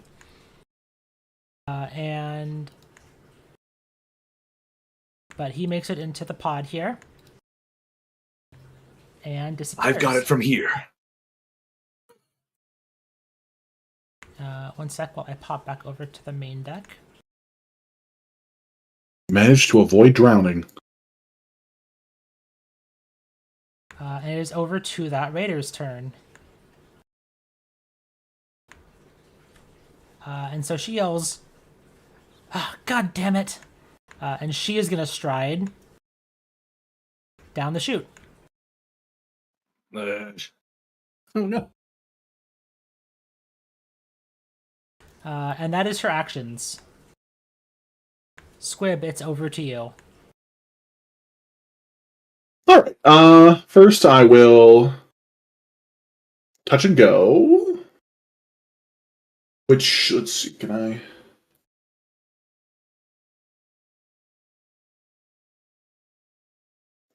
I wish I could post this in the chat, but basically, I can step towards an enemy, and interact to change my weapon if I want, and interact to reload if I want. But I'm just going to step towards the raider here and reload, but not swap to range. So I'm just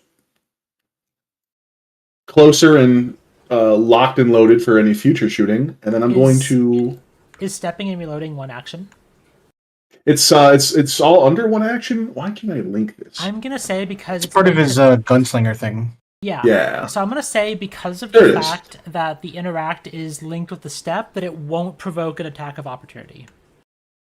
Cool. And then I'm going to presume to kneecap again. This different person this time though.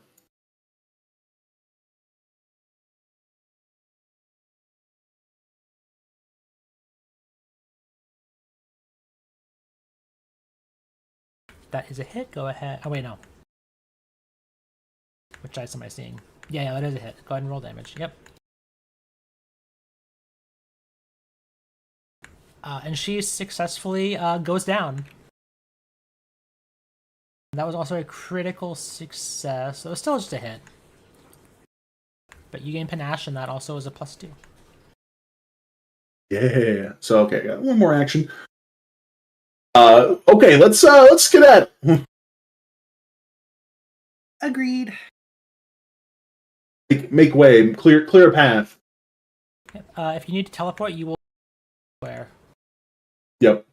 Which I stepped, I stomped, and then I just moved again. So that's my turn. As you Okay. pass by, you hear a voice in your head warning you that there's a raider in there. Man, fucking premonitions now. That's sick as hell. All right, stranger. Could literally it be is, anything. Your turn. You watched Rhodey disappear down this gravity hatch. Yep. All right, that's 15. And then you fall and you land gently in the escape pod. Oh, how interesting. You have 2 actions. Perish. Actually, I guess I'll finish striding. I see the ladder there, so I just would rather be here, I guess. Yeah, that's basically the landing spot. Yep. Attack.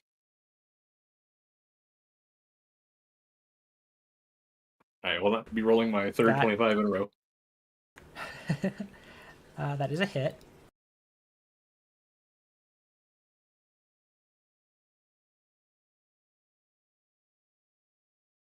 And she will go ahead and take some damage. Alright, we go again. Only I could reap the field on a single target. That also hits. That's a good roll. 17 on the die, still hitting. For 8 damage, Oh yeah, for sure. and with a grunt, she slaps against the wall. Rhodey turns to you and yells, "Come on, strap in. We'll go when the others get in." I would, but I don't have any actions left. Okay, back up on the main deck. Ooh, and I can click back to the... oh no, I can't, never mind. Yeah, it's probably a fog of war. So we have one of the other raiders is gonna spray with her pistol. She's gonna shoot at Bzzt.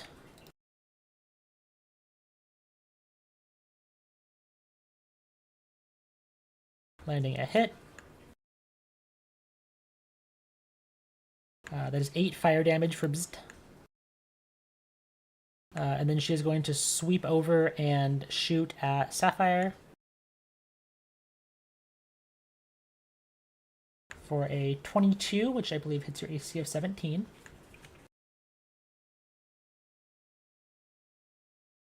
And that is 9 fire damage on Sapphire. And she's got one more clean shot. Zeroes in on Squib and fires.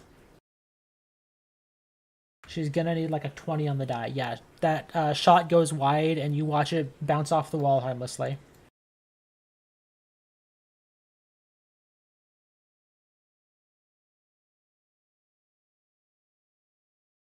Enemy movement detected. Bzzt, it is your turn. This is going to turn to the only person left down in sight down there and aim his biocannon.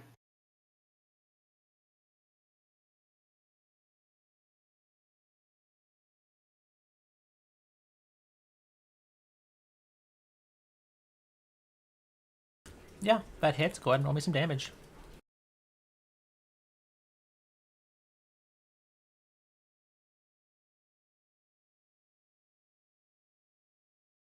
All right, so real quick, since the attack is given agile as part of your homebrew, that would allow me to get the precise damage on it, I believe, because the requirements for the confident finisher are an unarmed attack that has the agile trait. Yeah, that sounds good to me.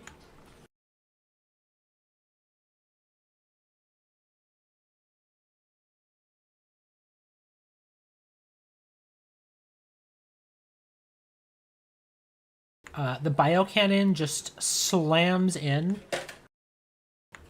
and you watch the acid engulf her and just melts through her. Yeah, Hashtag right. wholesome. Sheesh, I fight with a chainsaw. And the square is the very middle of that.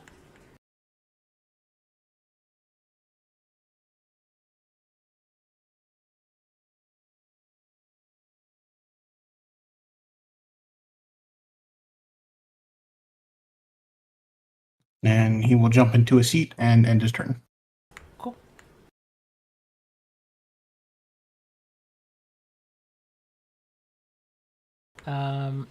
We are gonna see another raider appear at the through the door again. The first target she sees walking through is Squib. She pulls out a pistol for a second action.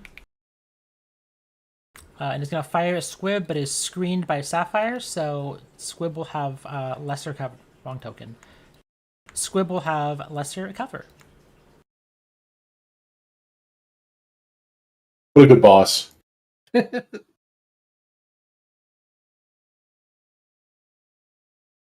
You see her try to aim around Sapphire, and because of the fact that she tried to shoot around Sapphire, she missed.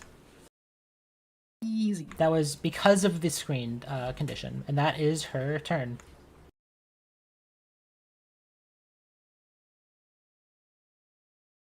I have good news and bad news. The good news is she can get zapped. The bad news is so can Sapphire.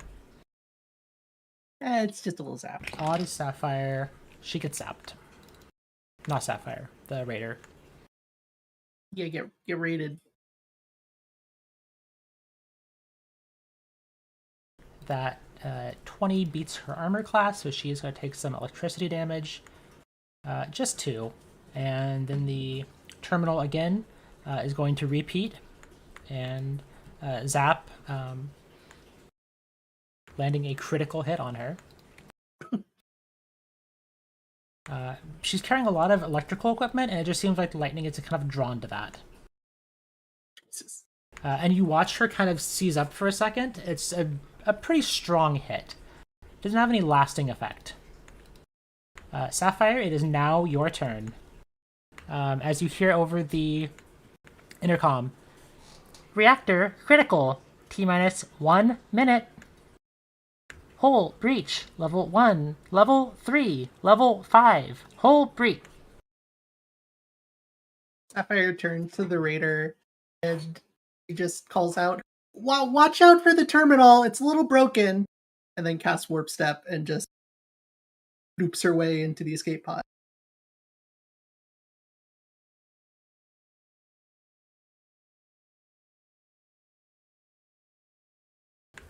Cool. Do you have action still that you need to?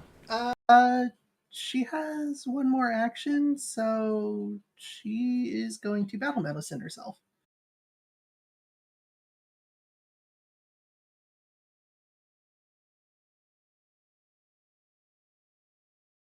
I don't have the treat wounds macro on my bar. Let me get that here. Yeah, that should be under the compendium. You should be able to have the treat wounds macro there. I got myself a really fancy one that I can send you if you want. How elegant.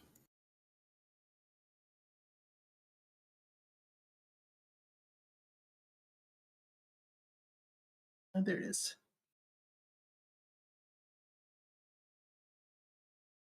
Okay, she's gonna battle medicine herself.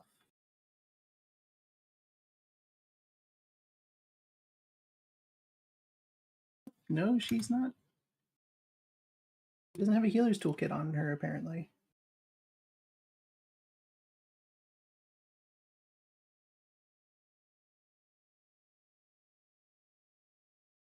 Okay, here we go. Now she's been battle medicine herself. Yeah, go ahead and give me that medicine check. Not so much. Yeah, you're a little shaken up. Your mind is still racing about the reactor exploding. No, that's fair. Cool. And is that your turn? Yeah, it is her turn. Cool. We're still on the main deck with Squib. In the escape pod, you hear things click and power up as Rhodey interacts with the console. And he looks back and says, he counts 1, 2, 3. Where's the goblin? He's coming. We've come up short.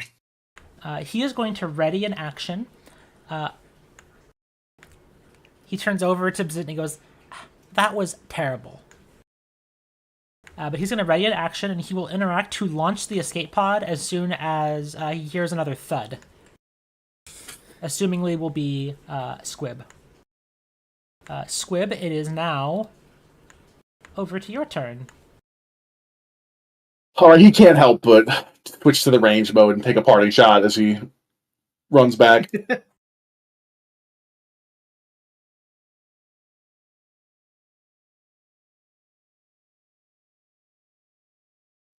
I would inquire with Squib, but I don't think he's in range. Okay. Yeah. So Black. I want you to know, as you take that shot, you watch her stagger for a second, falls to her knees, and then falls down, dropping her weapon. Rude. Yeah. He falls and thuds and goes, no powers. Got it. All I like to imagine he jumps down the ladder, gets in, and then Rhodey immediately hits the button and he gets slammed into the wall to the right. Yeah, pretty accurate. much. Well, that is the end of combat. Let's see, this should be fine. And you all launch out the back of this ship. You'll have to use your imagination a bit. Squib, you can take the chair. I'm an Persian android. I'll be fine. Yeah, he says strap in. Is everyone going to make an attempt to strap in before they take off? Absolutely. Yeah. Cool. Whatever I have time for, really. Yeah, no, you have time, especially. You all launch out of the ship, and the escape pod seems to be just... There's not like a lot of control where it launched. It's caught in Emma Uria's gravity. And you see the thrusters fire as the escape pod makes its way down. You don't know if there were other escape pods. Some of them were locked as you went down. Some of them had already left. And one of the things you do see is the Starliner explode behind you. Just in time for you to... well, I guess you have a minute or so until you make planetfall if any of you want to talk. Is this what you were talking about? A cruiser exploding? Yeah, I just didn't expect it to happen again so soon. Are you a prophet? No, I'm a goblin, but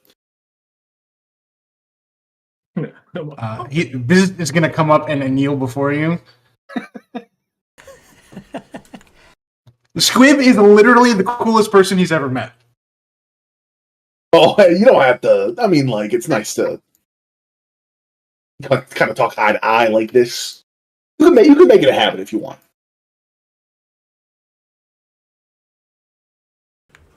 Yeah, we Stranger's kind of vibrating in the corner. I don't know what we're gonna do with this dead weight. Oh, It's that's over the raider. totally didn't register the dead person here. Sapphire's gonna like remember something, then the bag that she went and grabbed earlier is gonna like flop it on the ground and open it up, and she hurriedly looks through it. She's like, oh god, oh god, oh god, and then takes out something, plops it on the ground. She's like, oh, safe.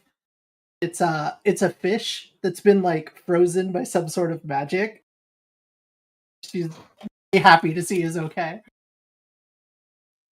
Oh, It doesn't have a head. Is that your lunch, boss? No, it's a gift for one of my friends. Oh, I I'll do consider not it part of the precious understand cargo. the significance. is this like the iguana from Cyberpunk? Basically. Buddy, it's the boss's cargo. That's all you got to know. We learned to not ask questions in this line of work. Yes, sir. She puts it back in the bag and closes everything up. All right. You hear the sound of the escape pod re-entering. The power goes out for a second and then flickers back on. Rhodey looks around and goes, "Oh shit, that's not good." It's fine. It's fine. And you feel yourselves kind of in a bit of a spin as some of the retro thrusters kind of misfire. You could be falling faster, but suddenly you all slam into the ground with a thud. And I'm going to need... Where is the... You said this took a minute, right? Yeah, did you need some time to do something? It's just that I will have gotten all my health back by now. Yeah, no, definitely. You can restore the HP that you would get from that. So I'm going to say... I think I'm good. If you are... Yes. If you are strapped in, roll this first check. I thought that was a damage roll at first. If you are not strapped in, then go ahead and roll the second one. Would I have had enough time to get strapped back in? Yeah. No, it wasn't a very long time between entering and crashing. Yeah, no, you had a few minutes, so if you want to go in battle and then strap in. Rhodey would have chewed you out, so you would have had to be ignoring him.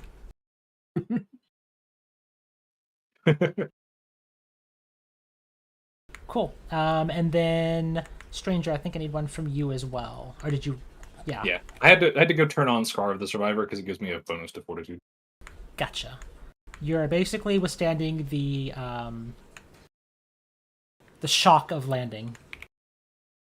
Okay, so Bzzzt and Squib, your safety harness makes you uninjured. Sapphire and Stranger, you're taking half of this untyped damage. Oh no! It's not a worst impact possible. So You're dead. That is 3 damage you're taking half of. I stubbed my toe. And you end up, as you peek out of this, you are... you hear the whistling of wind. It is abnormally cold for most of you.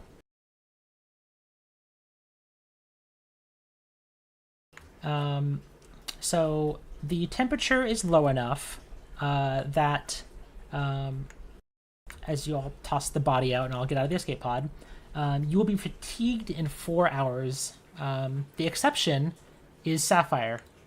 You are Amazurian and you treat this as 1 degree higher or warmer temperature, so you feel pretty okay. Sapphire sniffs the air.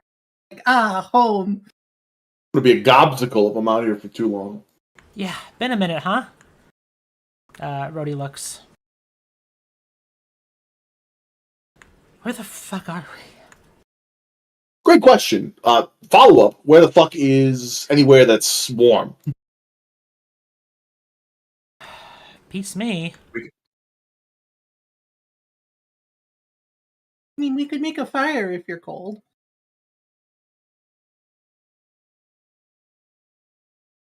We could trudge. I'm sure we got civilization somewhere nearby. I don't know. Let me pull out my comm. And I will go ahead and activate the Amuria map. Oh. So you get an imprecise reading, which is why the party marker is so big, but you know you are somewhere on the northern half of the main Amurian continent. You are somewhere in the middle of nowhere. You're possibly near the temperate zone, but you are about as far as you could be from Mithra, which is the capital of the Amurian Empire, or Havar, which was your original destination. So I will keep this map up, but let's go back to crash site. Well, we pretty much have to head west. Couldn't we head to the warmer spot down to the south, and then I'm sure we could hitch a ride to the actual capital from there. Well, we could, but I suppose anywhere in the Empire, I will have someone to talk to get us where we need to go. Yeah. You know what? You're the boss. So if you say less, you important? Fire kind of like winks at Bits. It's like a little bit, I think.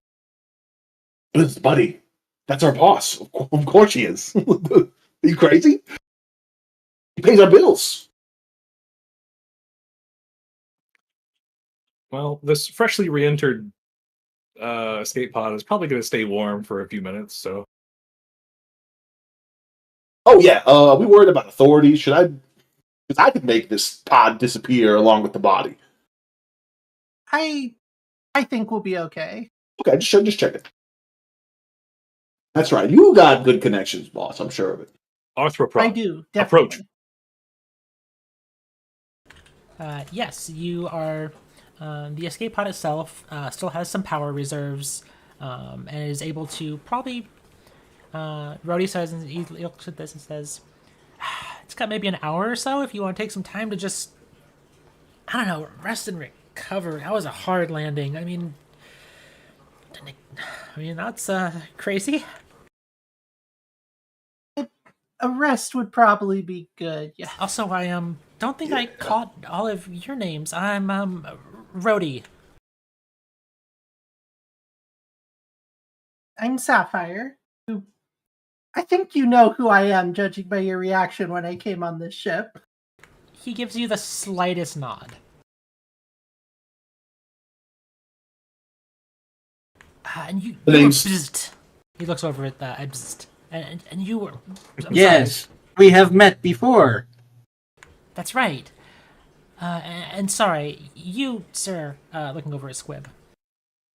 Squib Fitzgerald, bodyguard here of my client. Here's my card. Then reaches in to find some of the paper with his names on it, but can't. I'll make more later. Biz hands the one that Squib gave him to him. Oh, he's got it. Squib, right. And lastly, you, buddy.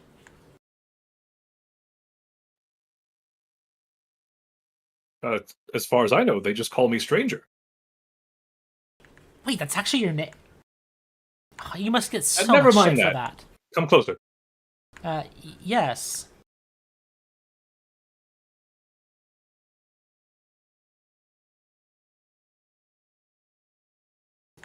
And what is Stranger gonna do when he walks up? He's going to pull out his medkit. Sapphire is also tending to her own wounds right now.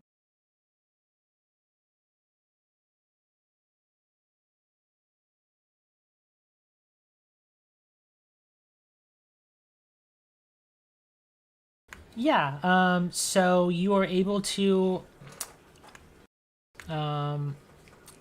You are no stranger to patching yourself up. Bits of your body, and your body does a good job. Well, healing itself. So you're patching up somebody else, and again, that's pretty familiar. And that was to Rhodey you're healing? Yes, the unlike any clumsy movement elsewhere, this is completely fluid and perfect. He looks up and goes, "Kid, you a surgeon?" Ooh. Stranger looks up and then kind of looks into the distance past Rhodey and doesn't answer. Doctor, maybe? Doctor Stranger? He then turns and motions at Bzzt. Noted. We'll make sure we get you back for your patients.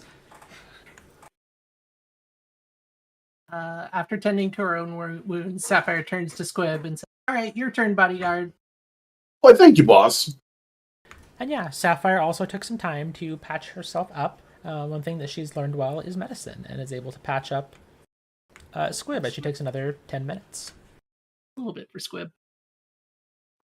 It's immune to treat wounds from everybody, right? Not just one person? Yes. Okay. Let me double check. Yeah, when somebody treats wounds on you, you are immune to the condition. I believe battle medicine is the exception, where you are immune to that person's battle medicine. Yeah. The boss can heal. Doctor Stranger here can heal. I think we're feeling pretty good. Arthropod, approach. And he kind of gestures at Bzzt. Oh, what for? Call you an He's arthropod? like holding all the medical equipment. He's completely oblivious. Could be literally anything. All right, surely this will work.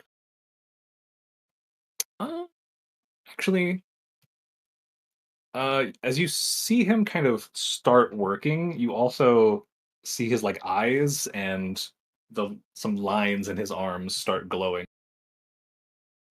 I will use Nanite Surge.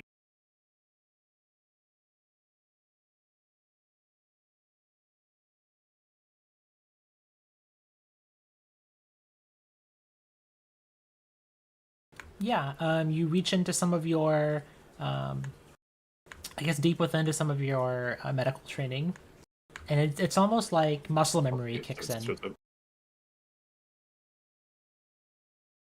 Mm-hmm. Yeah, and that is A-okay. Is that... Oh wait, that doesn't work on treat wounds because it takes too long. Oh, 3 actions or fewer, a good point. Yeah. Okay, That's it worked right. anyway though. 19's fine. I'm totally fine finessing it in this situation. You could maybe say that kicked in, I don't know, at a critical Yeah, moment. it's fine. Having it for battle medicine is good. Yeah. That's what I got it for. Gotcha. All right. So you've all been patching each other up for a while.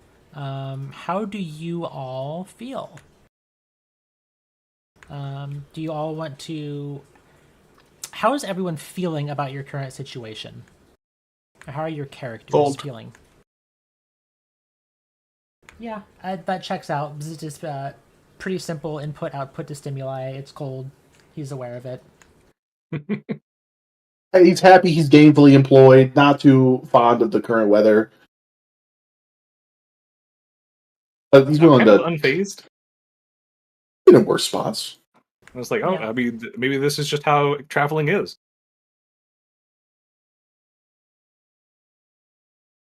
It Sapphire's is an just glad undead to robot, be- you know. It's cold, whatever. Sapphire's just glad to be back home. Yeah, you see Rhodey kind of tapping at his comm unit now and again, trying to look for signal. God, it's dead as hell out here. Could after the patching up, could Squib use maybe either his crafting or engineering lore to dig into the pod, maybe try to just makeshift create a heating device that maybe extends their trip a little bit? I'm not sure if that's reasonable Yeah, I request. think you can maybe try and rip a heating element or something out of the pod. Maybe there's some emergency supplies in there. I'm gonna say give me we'll say either engineering lore or perception. I mean, if it's just heat you need, Can I aid him and just be a cheerleader? You absolutely can. How are you gonna aid? I'm just gonna be standing in the back cheering him. It's like, go. All right. Evan Scrounge. Let's say either performance or diplomacy. That's perfect. And with that, Squib, you remember that it's very common that escape pods have some camping supplies, some basic rations, and those like heat pads that you can like kind of break, and they have a reaction that lasts for a couple hours. So I'll say that you can travel comfortably without fatigue for 6 hours instead of 4. Perfect. Hands out some of the supplies he found. Yeah, you can hand one to. There's enough for everybody if they want one. When you hand it to Rhodey, he's like, "I'm okay, thank you." Sapphire's reaction is basically the same. Despite More for me. very much not currently dressed for the cold. I brought my own. Me and my best friend here are going to be toasty while y'all do whatever you do. Yeah, Rhodey looks around and he goes, I'm gonna be honest, I don't know the first way to start, but we can't stay here. Can I roll like lower Emmy area to kind of see if I know the general terrain around this area, like if there's any impassable mountains or anything like that? I'm gonna say based on where you are, it's pretty featureless. If you want to get an idea of where you are, sense direction is probably a solid ability to use. If you get a successful sense direction, it will also slightly refine your position on the planet map. But if you're going to travel, you might not know, like to the left might be east. Yeah.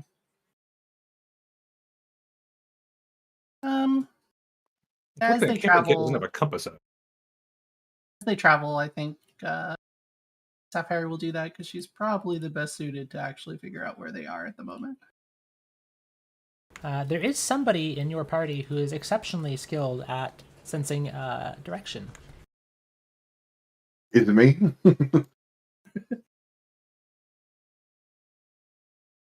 I'll use a survival check. Yeah, you should have a macro under your origin bonus, I think. Yes, you can sense direction off of the Talakron origin bonus. Since you are from there, you are used to being from the wilds. You don't take a penalty for not having a compass, and in fact get a bonus. So go ahead and give me that sense direction check.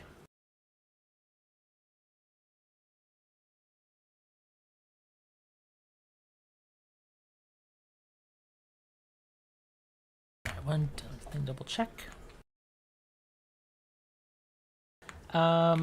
You aren't able to get any idea based on the map that Rhodey showed you where you might be. However, you do have a general idea of northwest, east, and south. So if you move west, there's a chance that you might move like northwest or southwest, but you'll be moving west. I am unfamiliar with your map, but I know the general directions. And he will attempt to lead the party in I believe, east-northeast direction, basing off their interpretation of the map. I mean, west, sorry. Okay, I was like, if you're going to the ocean, that's fine. We go in ocean? Oh no. Okay, so worst case, how far away from, say, Mithra are we? Judging by the map, let's say you had landed on the shore, or maybe you had landed. Let's go over to the Ameria map. If you had landed Say we're here. here, it could be anywhere from 3 to 5 days. I'm not going to make you roll for this. You would know this, Sapphire. Generally, traveling across Ameria is done by vehicle. As a result of the Amolanonian War for Independence, it is generally there's always a risk of running into packs of undead out in the wastes, which is where you've crash landed. So, trying to avoid potential what's the term? Just nascent undead in the area could extend that as long as a week if you're book it on foot. Is there less undead threat to the south? Yes, the temperate zone is guarded by a coalition force of the Amurians and the Amolanonians. Alright. As it's kind of like generally starting to vibe west, Sapphire just kind of like gently walks up by him, taps him on the shoulder, and then points towards the south. She's like, "We should probably go that way a little first. There's things around here that we probably should avoid." What things? Are you familiar with undead? On what? Undead. Things that died and were brought back. Not in a good way, of course. But yeah, they're not alive still. Oh, yes. Explorers bring back things that are dead all the time. No, it's very different. You should just trust me. We should go south, at least until it warms up for all of you who need warmth. You are boss. Yes. That's correct. That's correct. Rhodey looks at Sapphire and says, "You know as well as I do, it's going to get horrifically freezing at night, and God forbid something jumps us out here. We need to find somewhere to stay." Well, we're not going to find it out here, and south is a better chance of not freezing us at night. So. No, I agree. Let's go. South. All right. In that case, I will redirect and attempt a southern course. Yeah, let me go ahead and roll something. Yeah, you head exactly where you are after. You all march through the snow for a few hours. When you see a tower in the outpost, in the distance. I assume, and you kind of bank upwards towards it, because the direct route south is blocked by some natural terrain, so it looks like it's going to kind of just take you that direction. So let me just drop you all to this map.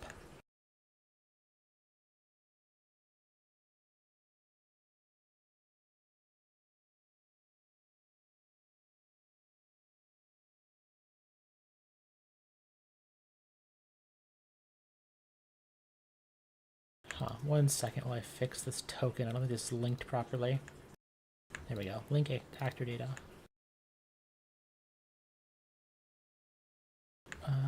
One moment. I need to see the...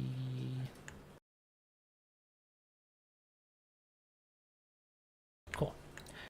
Alright, I'll go ahead and preload this map while I drop the tokens down.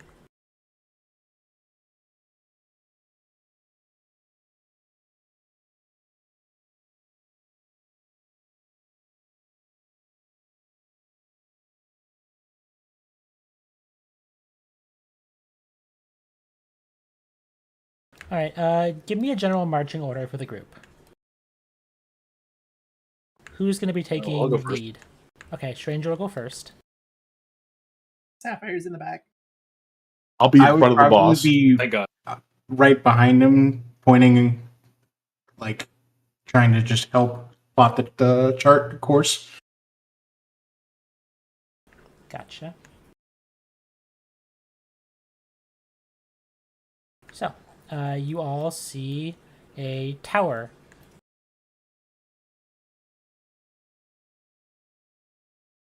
Suspicious technology detected. Wee woo.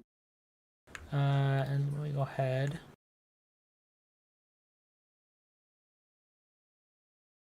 Do your undead live here? They Oh, they don't really kind of live. live wherever they want to live. Squib, you can't help but shake the feeling that you've been being watched for a while. I think somebody's got their eyes on us. You So did these happen- undead are free spirits.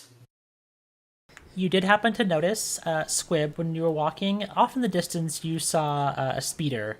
It was like a small ship. It was far off in the distance, but given how remote everyone said you are, it's a little odd. This spotted whoever's pretty little tower this is. Maybe. Did this tower remind Sapphire of any like sort of military installation, like an Amarian watchtower or something like that? Give me a blind Amazurian lore. I'm glad you asked, because Stranger was about to ask you.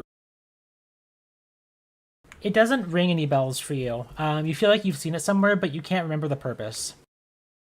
The architecture is familiar, but I don't know what its purpose is, especially way out here. Hmm. Could I'm I gonna shift eminence to my eyes. do an engineering check to see if the tower looks like it's anything that Squib may have seen? Yeah, give me an engineering lore. Blind. Guess I can ping this so people know what it does. You're also not quite sure what this tower is for. It's like you've seen something similar. I think it's for being tall. Would I have heard, read about anything about structures in an icy waste and from explorer documents? No, nothing of note like that. Fair enough. How high are these steps up? This is like an overpass in front of you. Mhm. You can walk under it. I'd say it's about like 15 feet up is the ceiling of it.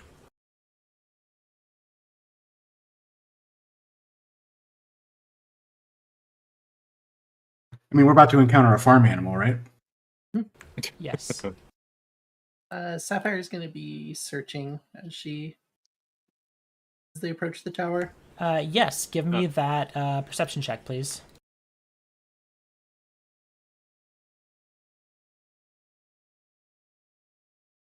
Got it.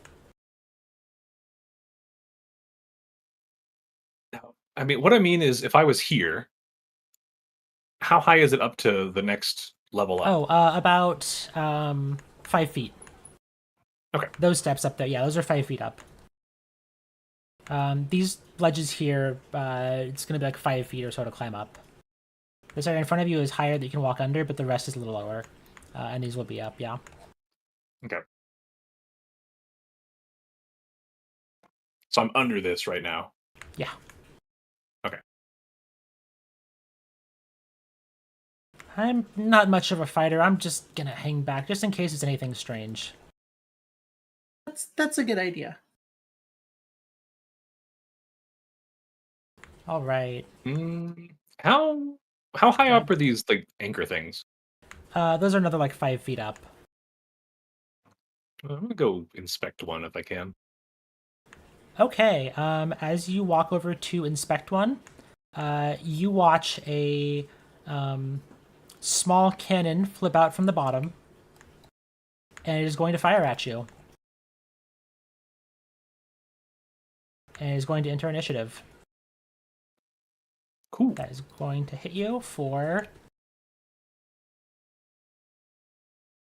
9 fire damage. Let's go ahead and roll initiative. Add yourselves Well, to we tried initiative. with the AC bonus. It just didn't quite work.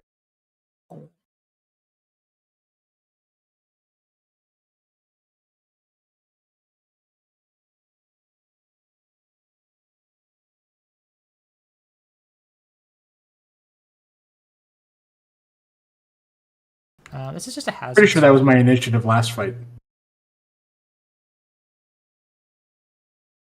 You should click off that runic weapon, by the way, Squib. It's definitely faded by now. Unfortunately.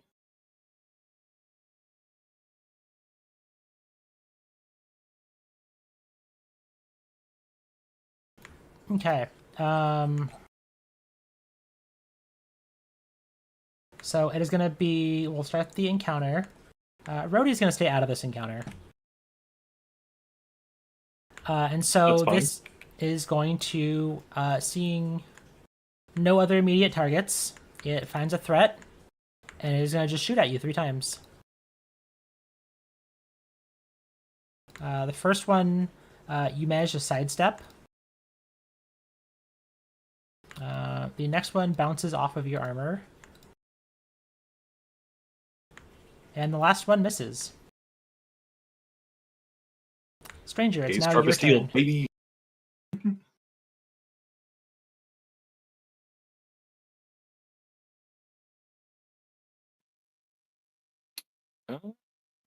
If I'm here, can I attack this thing? With a reach weapon, I think yes. Okay. You get the idea Go ahead. that you could also use some skill checks if you wanted to, but attack is perfectly fine. I'm just well set up to be attacking at this moment. Yeah, no, it's perfectly fine. I will transcend. Move it to weapon. Does that equip your weapon as you do, or? Every transcendence moves the spark to a different icon. Oh, sorry, do you have to equip the item with the... Like, do you just have to take out your scythe, or does that combine the action for you? Oh, I figured I was traveling with it held. Okay, no, that's perfectly fine. We can say you're traveling with your weapon out. Yeah, if there's like, oh, there's like undead roaming around. I'm like, oh, well. Got it. Okay. Okay, then I will move and attack. Yep, go ahead and give me a strike. Yeah, you hit the laser turret. Take that. So that'll remove some damage. Oh, disregard this. I have to add the thing. A moment unending.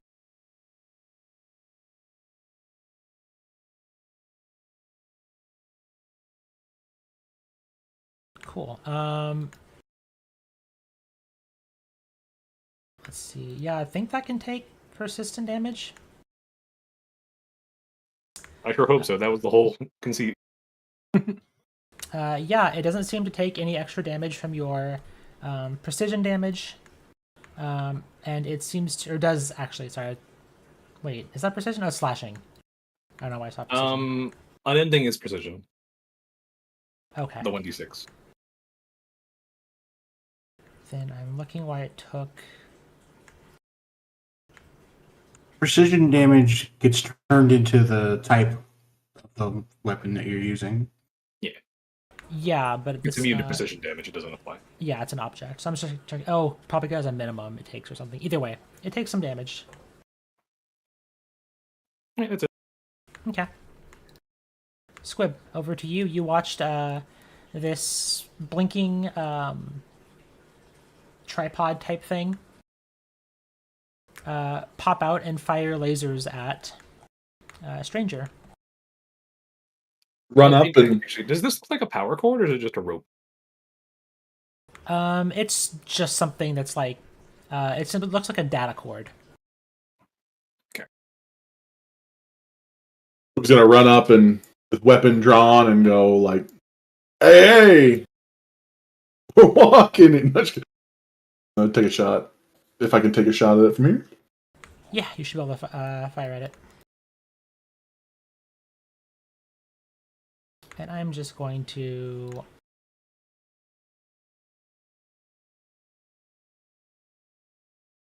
I'm in danger. No worry about that. You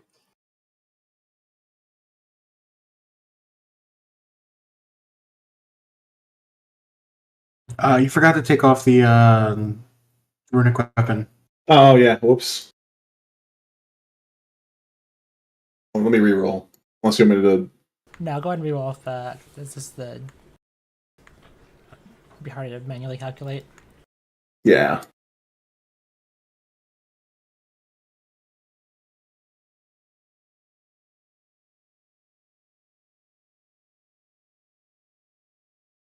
Still good. Yeah, that's Yeah. that cracks in, and you do take a chunk out of it. You dent into it, and you see it start smoking. That's right. He'll reload, and we'll call it there. All right, Sapphire. Sapphire suspects that if there is one defense, there's either more people or more defenses, so he's going to prepare for a fight. Sapphire side dice roll. There could even Sapphire be has a 5 little more. intuition. She's going to cast Benediction and then prop up her halo. And Oh. Whom. she is going to give the blood magic effect to Squib. So, drag that onto your token. Will do. Also, I forgot to say, I don't know what the resistances that has are, but my weapon is concussive, which uses the weaker of bludgeoning or piercing. So this is a object. Objects typically have a hardness, which they flat reduce damage unless you have Gotcha. something either raising, which is a Pathfinder trait, or armor piercing, which is a homebrew trait that I have created that ignores some hardness. Gotcha. Well, I'm not a father, so I don't have raising, but Understandable. That's it. Cool. And then that's going to enemy movement detected. So that is going to. You see some familiar faces as some people walk in towards the valley and said, "Hey, it was them. We found them." And these look like some of the raiders that you saw on the ship. Sapphire sighs a little bit. But as they approach, one of the other laser turrets turns and blasts them. That is a 19 on the die, a critical hit.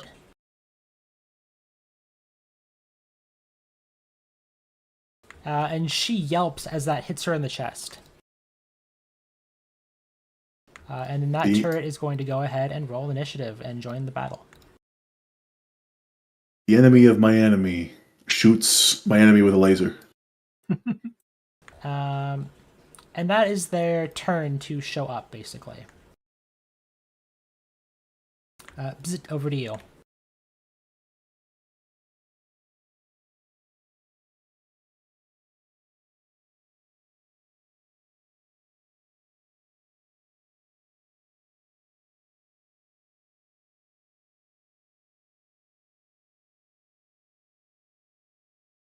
It's going to spend one action to draw his rapier because he is very just like wild-eyed wonder, just looking around. He wasn't prepared for a fight.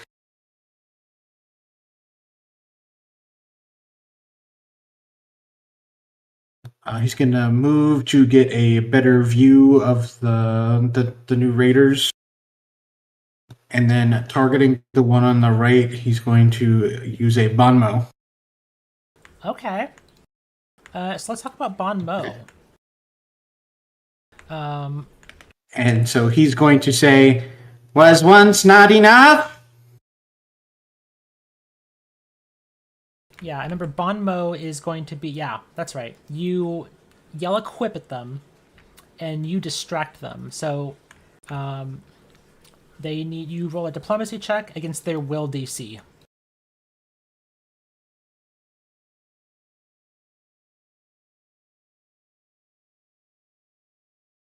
That is a critical success. They take a -3 status penalty to their perception and will saves for 1 minute. And that will end my turn. That is an excellent Devastating. turn. You can tell maybe they were radioed about you, and upon recognizing you, in the fact that you're alive and the ship exploded. It's a little intimidating. It is the laser turret's turn. And let me see who it has in range.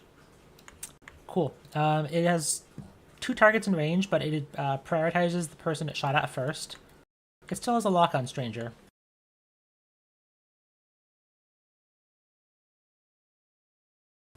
It shoots you in the face. It is a 22 against your AC of 19, hitting and dealing 5 fire damage. It is going to go ahead and strike again for a 20 on the die. Thankfully, they don't do a ton of damage. And that rolled a 1, so that's honestly not bad. Turn this down a bit. Alright. And then it's going to go ahead and shoot out at Squib.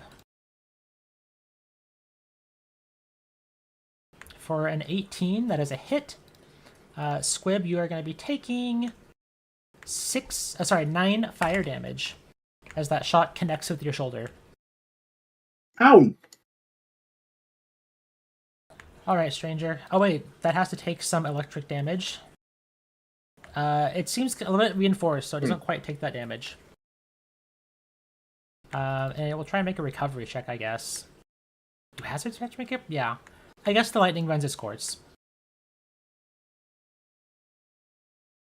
Yes, so that is going to be over to you, Stranger.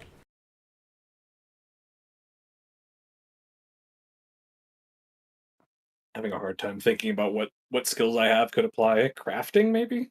Yes, if with hazards, I'll just let you know what if you want to do skill checks. So to disable a device, you can make a crafting check to just kind of maybe jam the sensor with your scythe. And if you'd like to make a crafting check, you can use the one I just put in chat. My crafting is so bad. Oh, you know what? Actually, it's fine because I have nanite surge. Honestly, a great time to use it.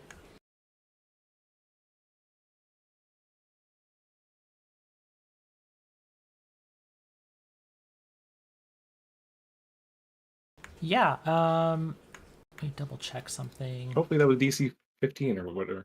Yeah, I'm gonna say normally disable a device is a thievery chained action, but I think in this case it's fine to use your weapon to just jam it.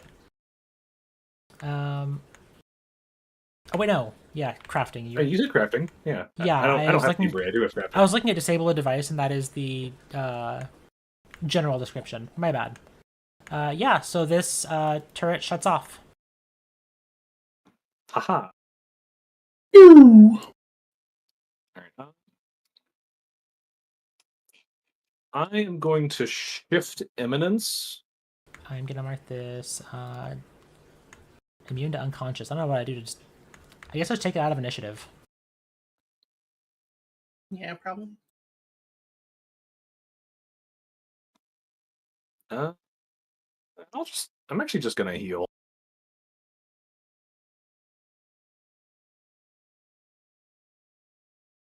Nice. And then I'll shift eminence back to my eyes.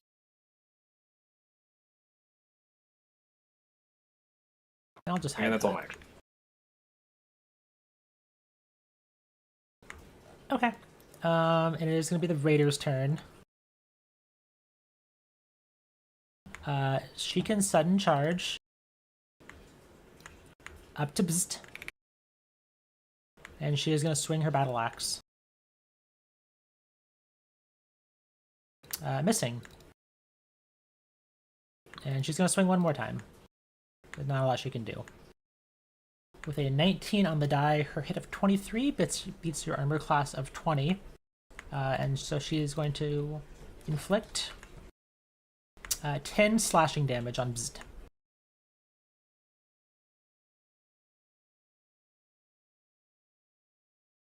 And that is her turn.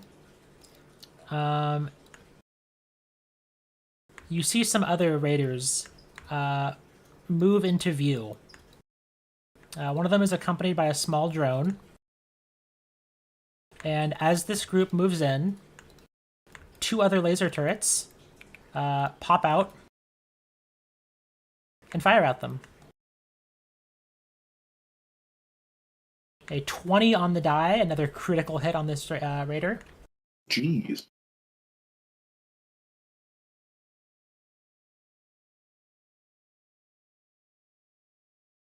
And she takes 8 fire damage.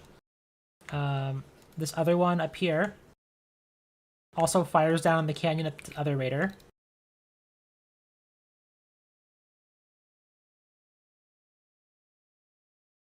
Just barely hitting.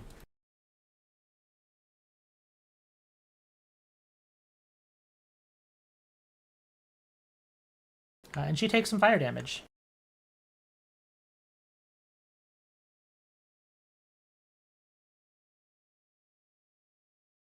But that is their turn, is entering the combat. However, it's this laser's turn still.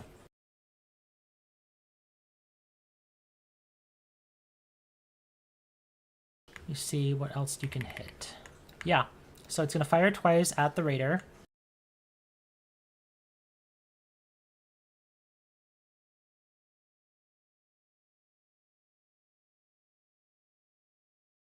Both shots go wide and miss, and then it switches over to this little drone. And that will connect. And the drone takes some damage as a laser hits it, but it stays hovering.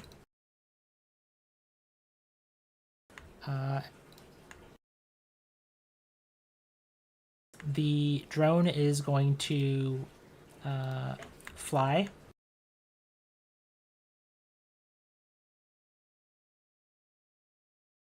Here. And it's also going to fly up in the air a bit. And it is going to fire a small cannon it has underneath at the turret.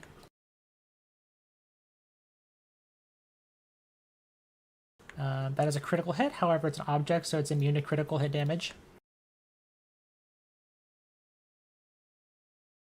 And that laser bounces most of the shot off of the little drone.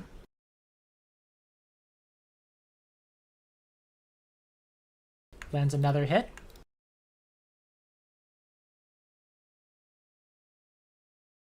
And the turret takes a little bit of damage. And we are over to Squib again. My boss is near a foe, a vicious foe. Engaging priority target. We're going to, you know what?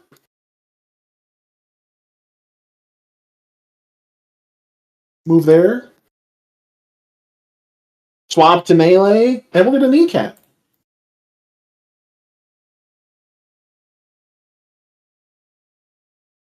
Ooh.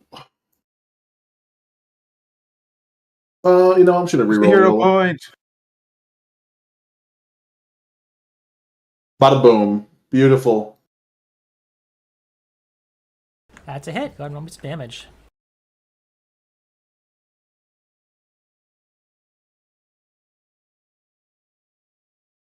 Yeah, she is still standing for now. Dang. Oh, that's my turn. Cool. And that will move us over. By the way, do you have a hard stop at midnight? Go a little longer. Okay. I think you are. It said sleeps for the week. Understandable. Plus, your boss has people to fight. Sapphire, That's true. You are up. You are watching laser turrets shoot some of the raiders. The raiders shoot you. The raiders shooting laser turrets. It's chaos. Sapphire is pretty content with this little cubby hole that she's got back here to hide, so she's not going to move, and she is instead going to draw upon her vestige powers and cast a 2-action heal on Biz. Gonna roll the toll. Not bad, not bad. And then heal Insect Friend for 14. And with her last action, she is going to sustain Benediction to increase its radius. And enter. Cool. That is going to swap over to this laser turret. What do you have in range of you? Let's see, -10. Yeah, that's it. You only have a raider. So it's going to just lock in, and you watch it snap over towards her.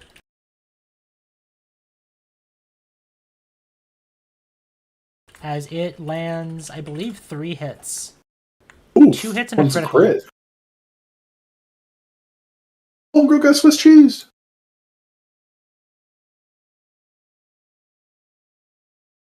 Yeah, so that is going to be a total of...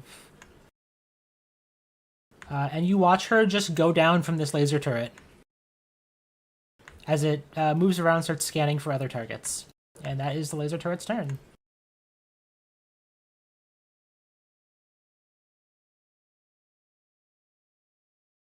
This raider... how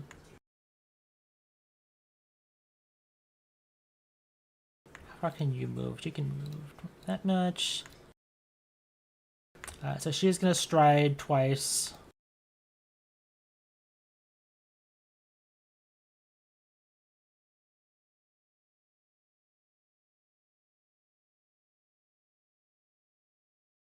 Let me double check something.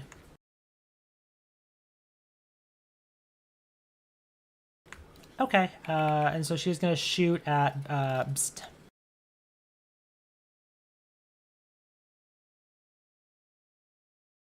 Landing a hit.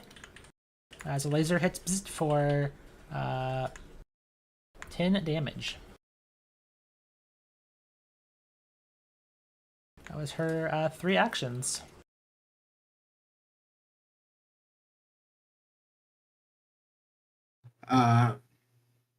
Is going to plunge his rapier into the one that attacked him in melee. Go for it.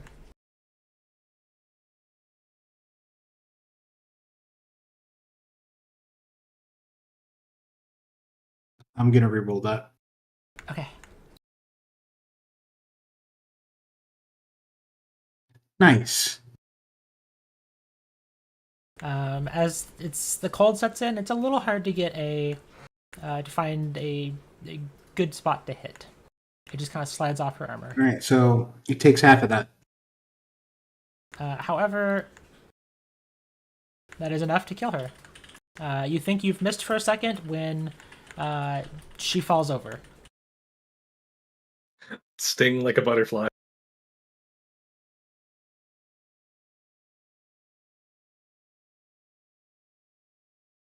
All right. He is going to use an action to activate Extravagant Parry. And then use his third action to aid Squib and with one for all. Okay, sounds good. Next time Squib makes an appropriate skill check or strike, go ahead and aid Squib. Alright, is over to the laser turret. Do you have anything in range? Yeah, let me see. That's still 30 feet. Okay. So it's gonna go ahead and strike at... It's gonna go ahead and strike at the raider twice.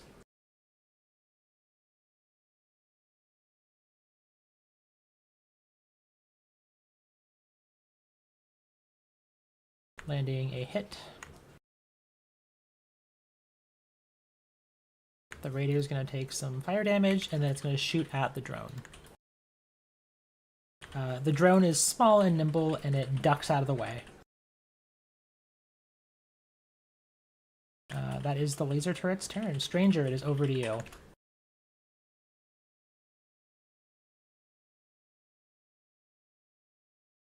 You see a raider in front of you, a couple turrets active.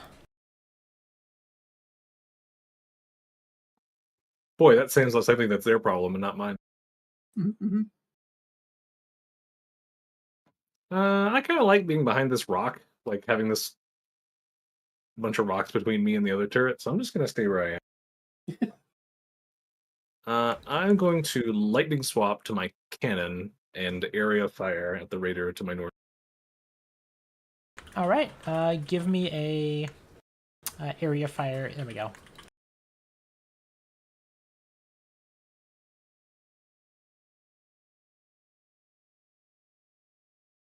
Did that show a roll for you all?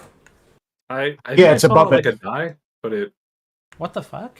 oh the like Ghost time thing, the system time. Oh, okay. Very weird. Yeah, that is weird. Okay. But yeah, so Well, she gets a anyway, success, so half go ahead and roll damage and she'll take half.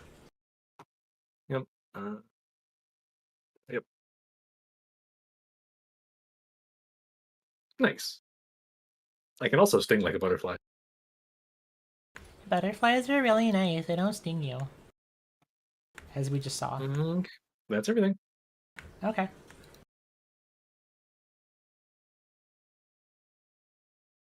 How far can you go? Not very far.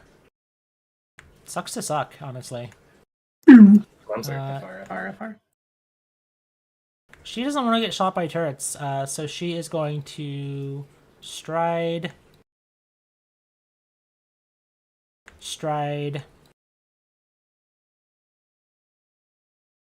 and you know what's a good action? Stride. Yes. I gotta agree. Cool. This laser turret, I can still see this drone. I believe that is, yeah.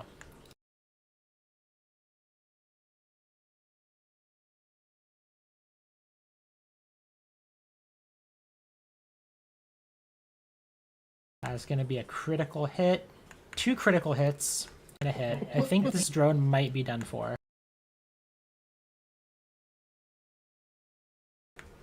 I have a good feeling this drone is done for. Sure hope so. Yeah, you watch it just shatter and fall out of the sky. As in a little, like, fireball. The drone didn't even get to do its cool thing, which is fine. And that is the laser turret's turn.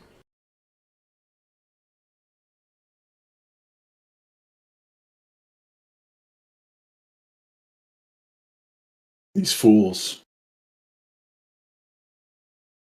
They're running out of the fire and into the gob fire. I'm gonna go ranged and blast this poor fool. Yep, go for it. And then just has an aid check for you. So before you roll your strike, let's get the aid check. Okay, let me see. That is a critical success on aid, so that would still be a regular hit. So close to the beautiful crit. Yes. But still, we'll take regular damage.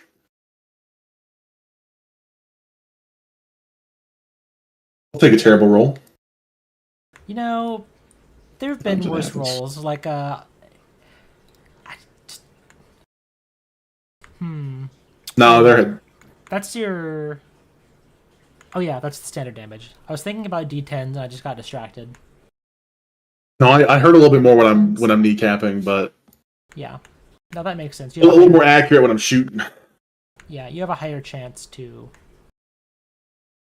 what is the term? A little swingier. Mm-hmm. Cool. So that was switch fire. And then I'll reload for the last. Okay. Locked and loaded. Sapphire. Oh, right. What's this music?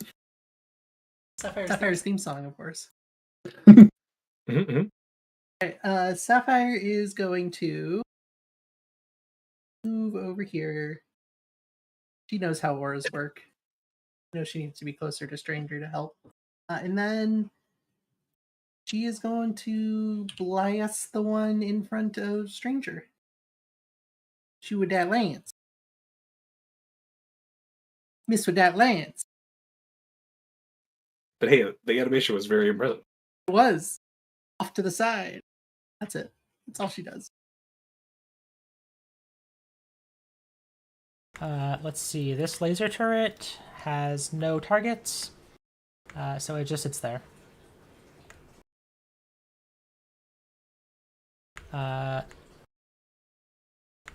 She looks at Sapphire, glances over her shoulder, and realizes that her combat support drone is destroyed. Fires at Sapphire.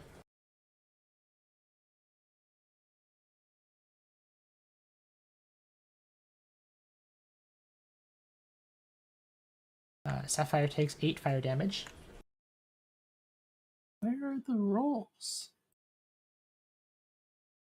Can you refresh my Foundry? Oh, yeah, it's understandable.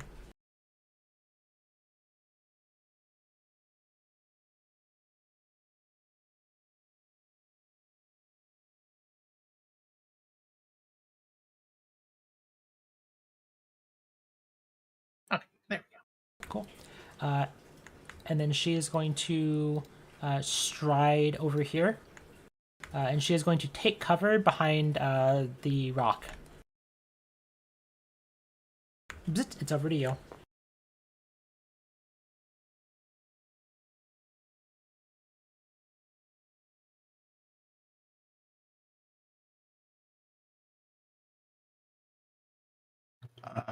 It's going to walk up and stab. Go for it.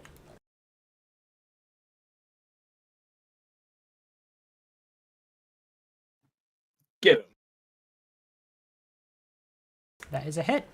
Because you are flanking and she seems to be caught off guard. That is a hit. Are we technically flanking? He's got a ranged weapon up. Oh, you're right. Yeah, that would not be flanking then. So If that doesn't hit, then I will hero point it. Yeah, you can hero point it. That is a critical hit. That was a good use of a hero point.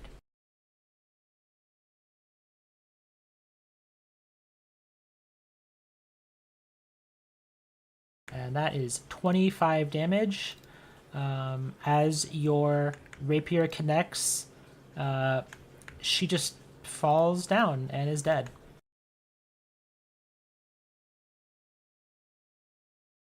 And third action, I will one for all the stranger.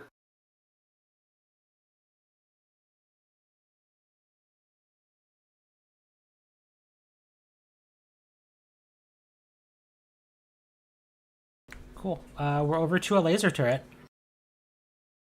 that someone has forgotten about. You see, make sure she's still in range. Yep.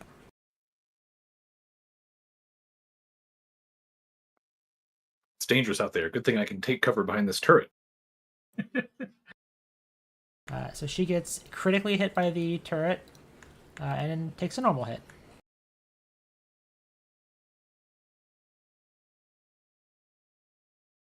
And you watch, the turret fires a few times, and you don't really hear anything around the corner. And that is the last of the raiders. Excellent. So we do still have the turrets in initiative, and depending what you all want to do, we may need to deal with them first. I assume you're all going to stay away from the one on the left side. Well, I was going to run over there and disarm it right now, but Okay, I mean, I you could can go do ahead. that. Yeah, absolutely. Okay. It is up a little I bit. guess I'll just take. Go Yeah, ahead. that's fine. I'll just take a hand off of my cannon for free, Yeah, definitely. and then kind of run over there. Okay. You'll probably need to make. I'll just say it's difficult terrain, and there's enough steps. You don't need to like climb from this angle. Mhm. So that's two action. That's 2 action stride. All right. Good luck. Disable a device is 2 actions, so that's 4 total. Otherwise, I thought it was crafting. disable the action that you are. Is how you disable a trap. I may have cheated last time. Then I don't remember. I think it was 1 and then 2. I think I told you were using your scythe to just jam it. You can change your course of action if you want with that knowledge.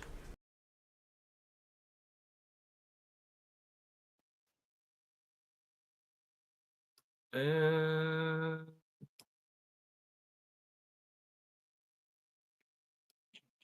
I get any cover in a square near it? I think if you want, you could. Let's see. I'm looking at like your initial movement because you need to take cover as an action. You could probably get some lesser cover pressing up against like the side of this. Yeah, if I could just like stand here and be screened, basically, that would be fine. Yeah, probably like right here. Is that okay? Yeah, that's fine. Okay. Just gonna fee out that a beat. Okay, is that your turn? Yep. Cool. This laser turret has nothing it wants to fire at. Squib, over to you. There's a few more laser turrets that are kind of looking around.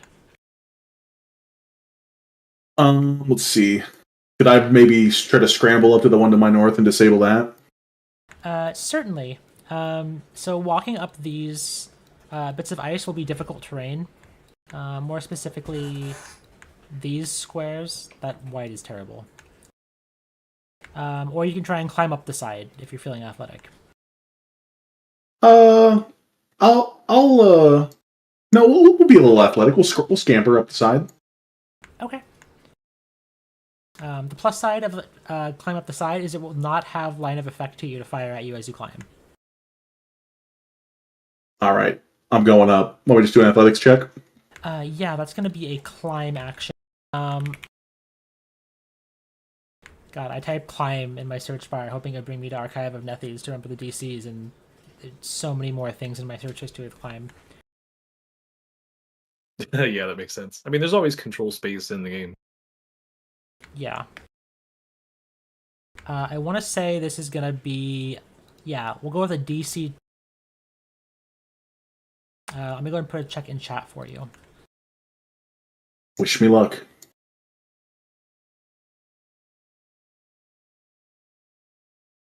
Cool. You can go ahead, take that for a climb action. No. Uh, Slide. Yeah, you reach your hands onto that, and it's just ice. And they kind of just slide. Okay, this is gonna be a little tough. It's gonna be a little tough. So that was 2 strides, I believe, and then a climb. So I think Yeah. those are 3. But I can't Hunker actually- down. Yeah. Sapphire, you just watched Squib went up to the turret. Right, that turret is barely in Divine Lance range, so Sapphire's gonna shoot it. Going up by Squib. Yeah. It takes spirit damage? I don't know that objects take spirit damage. It doesn't say it's immune, so I'm gonna say fuck it, you can damage it with Divine Lance. Almost everything takes spirit damage, I think. Yeah. Good.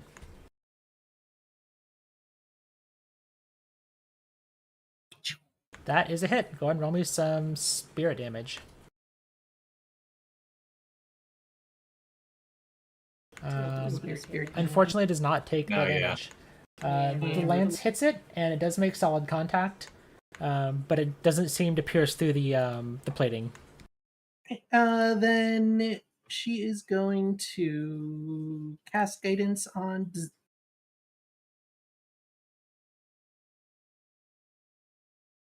It has Birds been don't have an guided. animus. That makes sense. Yeah. That's why we invested in this. Mm-hmm.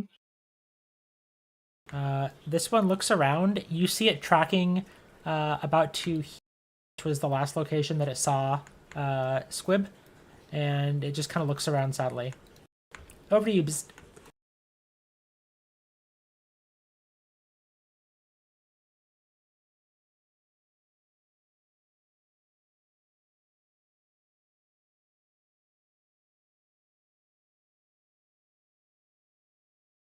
Where along the edge of that like ice wall can I get that would not be in line of sight of the turret there? I am gonna say approximately any of these squares. I'm gonna color this differently. Don't worry.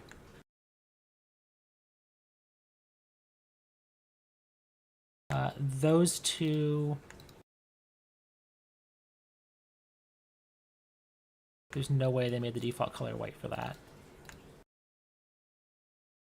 Anything around I mean, it's there. perfectly visible. Yeah, that's fair. Yeah, so anything around there I think is safe.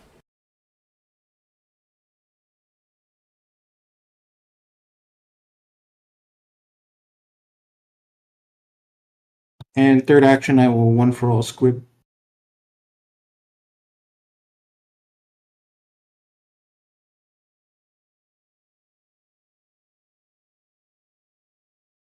Cool.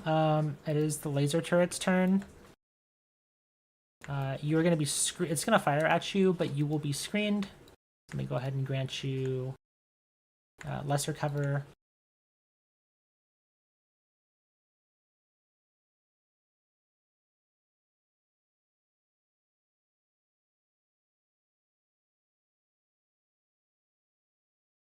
The first one hits the cliff next to you.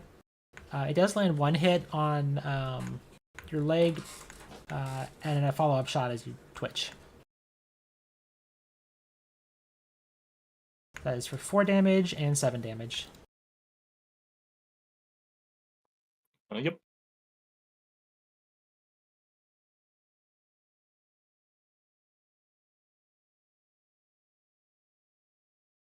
And that's its Second turn. Second to show up. Oh, yeah, it might be in the Foundry might be glitching a bit with rolls in browser. But it's your turn now, All right. Stranger, and you can easily get to the device and disable it. Surely this will work. I'm sure my +4 bonus will do just fine. Yep, so give me that crafting check. Hey. Yeah, you succeed, and that turns off. All right, well, that's my turn. The turret folds in, back in, and it kind of gets stuck on the hatch as you jammed the sensor. Take that. This one up here, up top, looks around some more. Squib, over to you. Let's try this again. So this is 10 feet total, so you will need 2 successful climb checks or a critical success. Okay. Let me think then. How sturdy is this ice pillar? Does it look like this thing's on? Extremely. It's, Nothing else. it looks like it's junk probably bomb. stone underneath it. Damn it. And then if I wanted to go, yeah, like around and up, is that kind of like this path here? Is that difficult terrain into like a smaller climb check, or? This is another little overpass, I would say. Oh, it's an overpass. Gotcha. I think you have to go from the south and then go west. So I think you could easily hide underneath that too if you wanted, though. Okay. 15. This is where difficult terrain starts about here? Yeah. So to move up, you'd have to spend an extra 2. So you're at 1 action, and this would be a second stride action to move further. Yeah. I'm guessing I can't get up from here. You could get up with a second stride action, yeah. Okay, then yeah, I'll get up there and try to dismantle it then. Okay, well, that's 2 actions, so you have 1 more. Are you gonna just hit it? Can I try to do either like an engineering or another check to see if I can disable it with a well-placed strike? I don't know. Well, disable a device is 2 actions. Oh, it's 2 so- actions. Okay, Yeah. I'm gonna hide then for now. I'm just gonna press myself under. Give me that stealth check, and give me a private one. You got it. Can I aid the stealth check? Yeah. You can Private add- GM roll or blind GM roll? Blind is fine. Blind GM. Okay. Nice. It I think it failed. makes sense. You'd be like, hey, your ear's sticking out. Yeah, you try and wave your hand, but Still the turret gain isn't- finesse. Yeah, the turret doesn't seem to notice. Press myself against the wall. I'm like, I hope it can't see me. I'm not here. Yep. Okay, so you press yourself in and hide. Sapphire, you watch Squib press up against the wall as the turret seems to be tracking his last location. Sapphire sees those two up north. They seem to have this handle. Stranger is a little hurt, so she is going to cast Warp Step so that she can get to Stranger. And then she is going to Battle Medicine.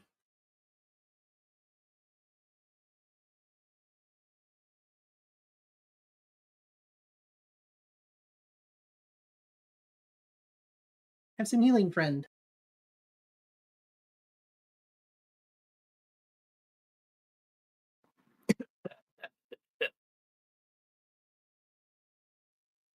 Thanks. Kills Stranger.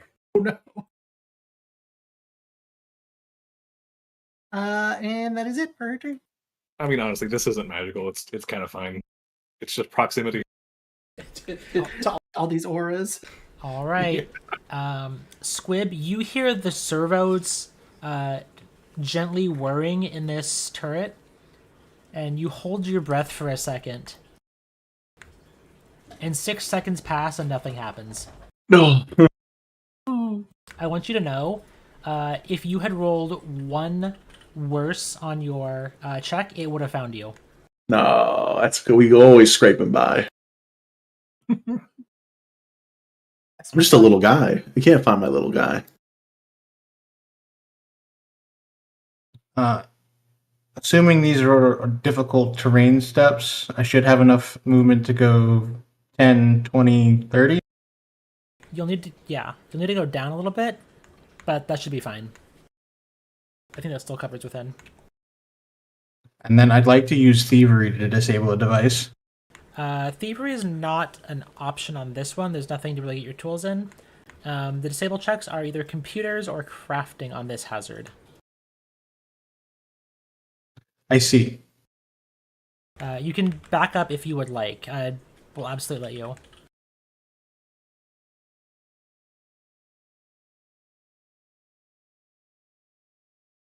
And those are skills you need to be trained in to disable it.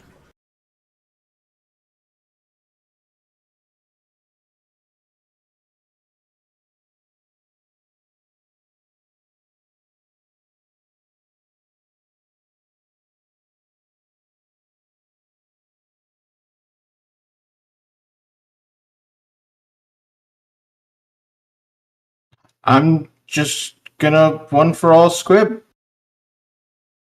Yeah, that's perfectly fine. Okay, Stranger, we are back over to you. This turret is offline. You can see 2 more. One is kind of scanning in the horizon, and then you see Squib hiding from one.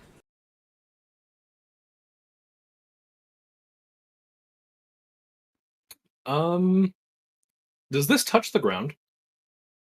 Does which part? Sorry. Oh, that? Yes. That is a large thing, and you can climb up there. Okay. So this is about 20 feet total, so I'm going to say if you want to climb, I will say it's probably... Yeah, we'll say 5 foot for the first step, 10 for this, and then I'll just write these out. I'll draw these out. 5 to 5. Yeah. I got it. Since I already have one hand off of my weapon, I'm going to go ahead and use my own battle medicine. Well, mostly I say because if you want to climb up this wall, this is 15. Which one, sorry? If you want to climb without jumping a step, then that would be 15, like 5 to 15, or you can do 5, 10, 5. I'm pretty sure mechanically it's like the same except worse to Yeah. do 15. No, I think so too, because you have to stay stuck on the wall. Yeah. Anyway, I'm going to do battle medicine. No Nanite Surge here. I'm just going to have to do it. Looks like I didn't. Damn it. It's been a minute, so I will give you all a hero point as top of the round. If you want to use it on that, you're welcome to. Or if you want to save it for a disable check. Yeah, I don't think so. I'm just going to hop down and position myself to start. Just not be in line of sight. Okay. Yeah, the turret seems to track you, and it just as far as you know, you can't see it, so it probably can't see you. That seems to be how Sounds good to me. eyes work. Mm-hmm. All right, Squib, it's over to you. We're trying this. We're gonna I try ended this. my turn, and it was that Oh. one's turn, so it is time to test that theory. Oh, Yeah, it just barely doesn't have a line. It shot something right here, but right here is a little far. It shot the drone right here because it was flying. and so you said because I've got crafting and then would engineering be an option? I guess they're both the same number, but Yeah, I would use. So hazards list something in their entry as the disable check. So for this one, it's either computers or crafting. yeah, I'll do crafting.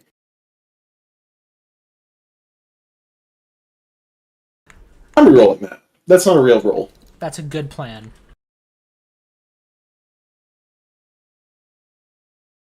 Okay. And as you reach up, you watch the barrel swivel into your face, and then you jam the sensor, and it turns off. And you hear a Not even close. as the thing attempts to fold back into its mount, and it just kind of breaks. You see that? This wasn't even close. That's what they're. Nice work. Sapphire, you've watched another turret go down, and Stranger is bracing up against this cliff. Sapphire is going to follow Stranger's lead, head up against the cliff, and she's going to cast guidance on Stranger. Just kind of like taps him on the shoulder. Go get him. I'm sure not.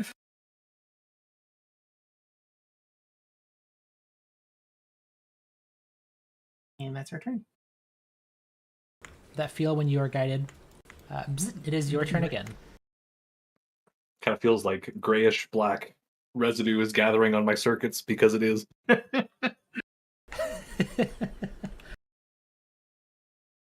How tall was this jump?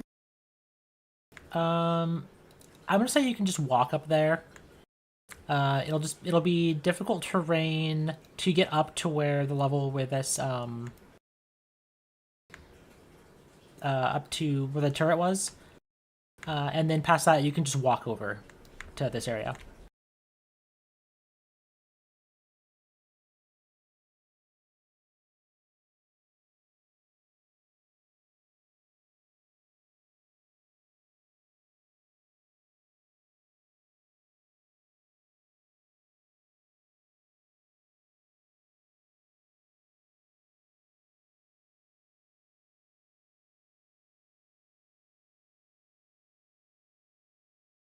Am I in line of sight of the turret?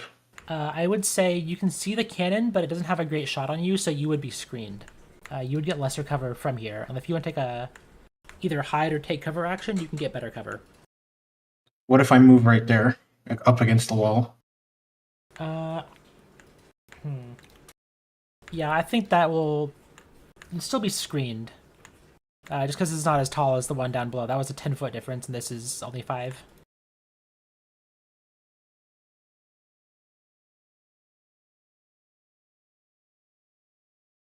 All right. Well, I'll take cover. Okay. I will go ahead and grant you cover.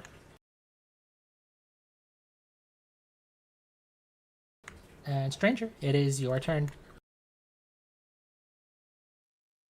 Alright, well, I'm just gonna hop up onto this ledge here.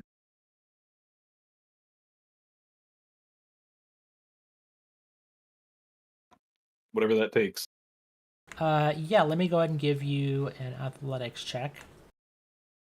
I'm going to say given the height, it's probably not going to be as difficult as scaling the... Like, you can see, you can get a... You can put your hands on top of the edge, so the DC is a little lower.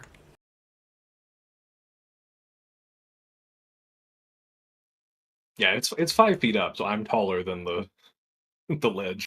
Rock Climber GM being like, well, you've got a good jug, so that lowers the DC. How long does guidance last?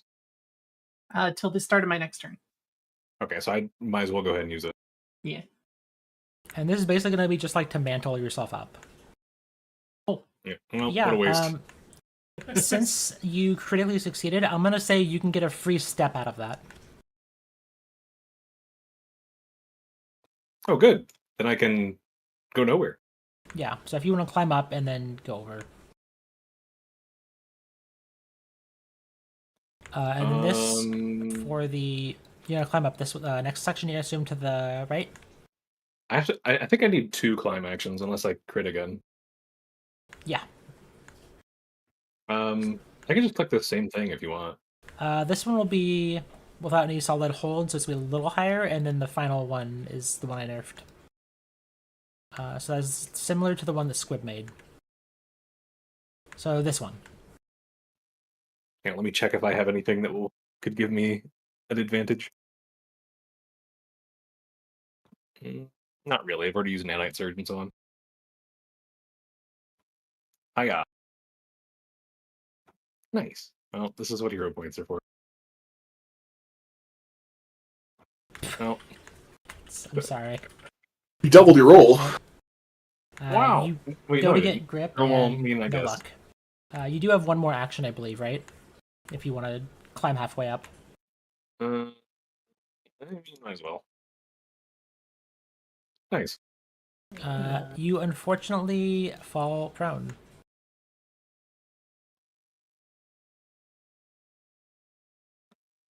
So that would be... I've never had cold hands before. Welcome. Okay. The turret scans around and is going to fire at... Bzzt.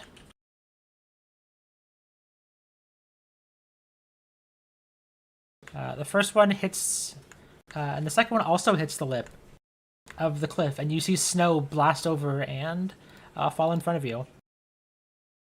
The last one manages to graze you, though,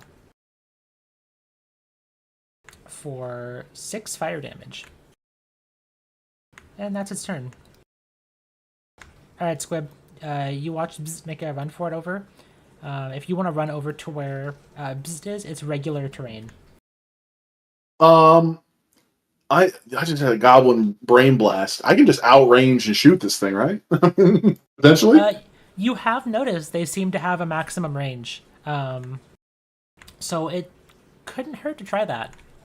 I'm just gonna. I can shoot, reload, shoot. We'll just do that. Go for it.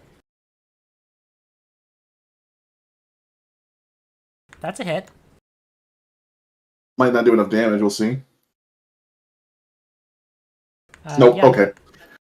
Yeah, unfortunately, it does not take the precision damage. There's no vital components to hit, and the shot lands and then ricochets. A little tough. I'll just.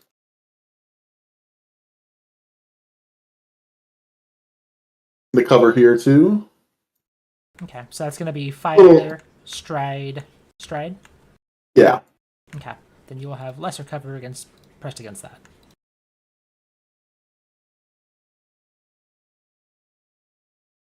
All right, and then that would be over to Sapphire. All right. Well, Sapphire is going to try to climb up this cliff. Oh, Sapphire, honey. You can take the DC 15 since again there's a good. It's the top of the cliff. Athletics 15. It's like the same height as this cliff. I can't believe I did all of Vermilio. I thought this macro. It's so nice. 0 point. Oh, Which macro? Like making a skill check thing? Making a skill check. I was doing them by hand with typing them out. Well, I know how to make inline checks. Unfortunately, Sapphire, you fall prone. ow. She's going to stand up and try one more time. Okay. So that's climb, fell prone, stand, and then climb. Ah! You fall on your butt again. 0 point. Oh my god. Yeah, she's learning. Your fingers kind of hurt, and you are trying to pull yourself up, and you realize you've never been great at pull-ups, so you just don't quite make it up the side of the cliff. Sapphire huffs a little. All right, Bzz, it is over to you. The turret is got you pinned down, but you're also pretty close to it. You have seen your comrades jam the sensors using crafting, and you have an inkling you may be able to hack into the sensor as well. I think you're talking to the wrong person. Possibly. You can also just continue taking cover and buff your allies. There's many options.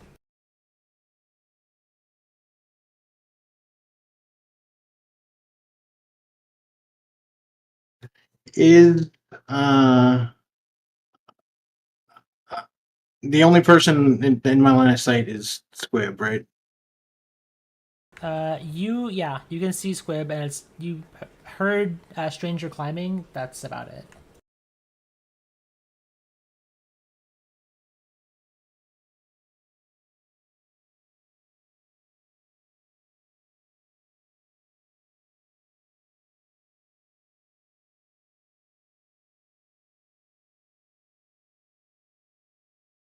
What are you gonna say you're gonna do?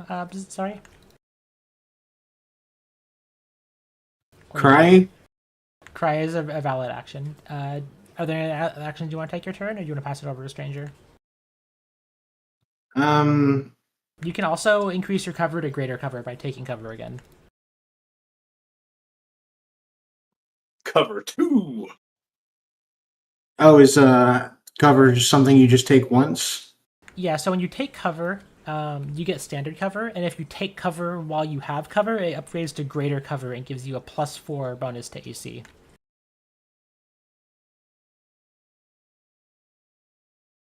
All right. Well, I'll definitely do that. Okay.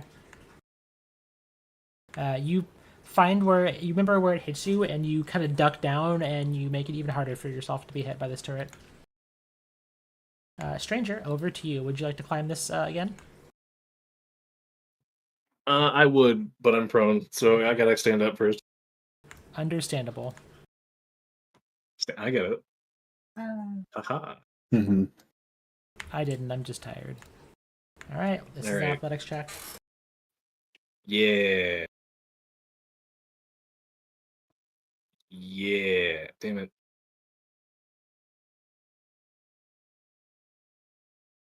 And climbing 5 feet is harder than it used to be. Tell me about it. That's more That like is a it. critical success, and you pull I can yourself just go up all the on way the up. cliff. Easy. Yep. Sadly, that's where my adventure ends for the moment. That's fine. You are going to you're below it, so you're screened still. Which grants you lesser cover. I'm gonna be honest, I thought, oh, actually, yeah, I guess I am taller than it. Never mind. I'm basically saying everyone who's in that 5-foot difference is getting lesser cover. So the first one is going to fire at Squib. I still got 22 AC, it's fine. That goes a little wide and does not hit Squib. Can I just do this anyways? Do what? Absolutely. Absolutely. Hit the deck! Dive to the coming. Wait, jump in. Yes. It's going to shoot you again, so that is actually useful. Or I guess, yeah, you're prone, so.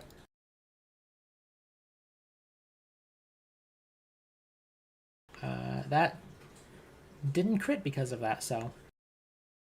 I guess you would lose your cover. Doesn't matter, still wouldn't crit. For 4 fire damage, not much. Understandable. I just wanted to jump. It has a solid bead, so it's going to fire one more time. However, you're a small target and you're on the ground, so it misses you again. You saw. I'm just a small little goblin. Alright, well, it's time for a little guy's revenge. I'm just kidding. So you will need to make a climb check to get up this. This is a little steeper than before, but it will be that DC 15. So I can go and put that in chat if you want. Yep. I stand up. I'll try to climb. Gotta stand up. Yep, so that's going to be a stand first action. And then climb would be your second.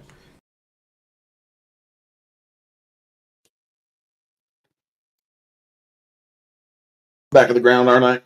Nope. That's only a standard failure, so you reach for it, and it's just some snow falls, and your hands get a little wet and slippery, and you don't quite find purchase to get up. I try one more time and hang.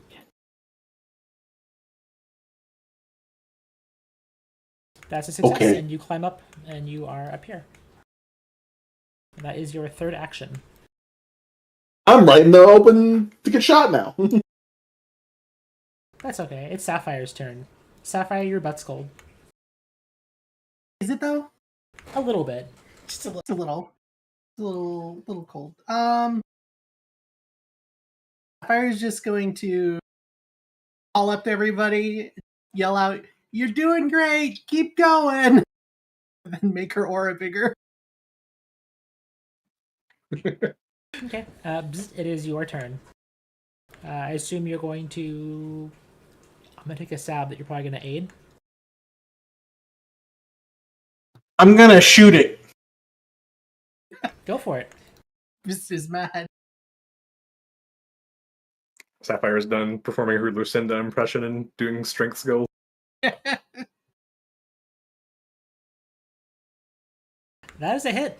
Go ahead and roll me some acid damage. Take that, turret. The precision ain't gonna work, but hey. The acid splashes off, and this seems to be weatherproof pretty well, and so it's kind of hydrophobic. Pride Month is over, and the acid washes And off. I'm gonna take one action to cover, one action to aid stranger. All right, sounds good.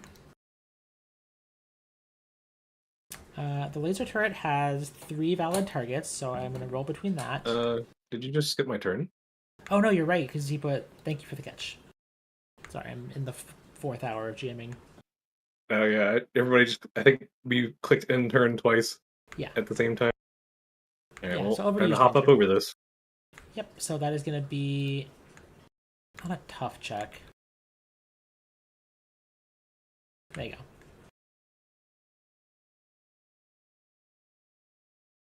Hooray. Yeah, and you can definitely also step since it's a critical, and you're past the... So if you want to disable this is a crafting check. And I'm going to aid that. But of course. Is there like an effect I can put on myself? I can put one on you for the aid. That The is a circumstance success on aid, and then there you go. Yeah, circumstance. All right, got it. Yep. And with that, the last turret that you have seen shuts down. And combat. But wait, there is another one. There is. You see another thing that could possibly be a turret. If you want to give me a blind perception, I can tell you if you can think that's a turret or just a sensor.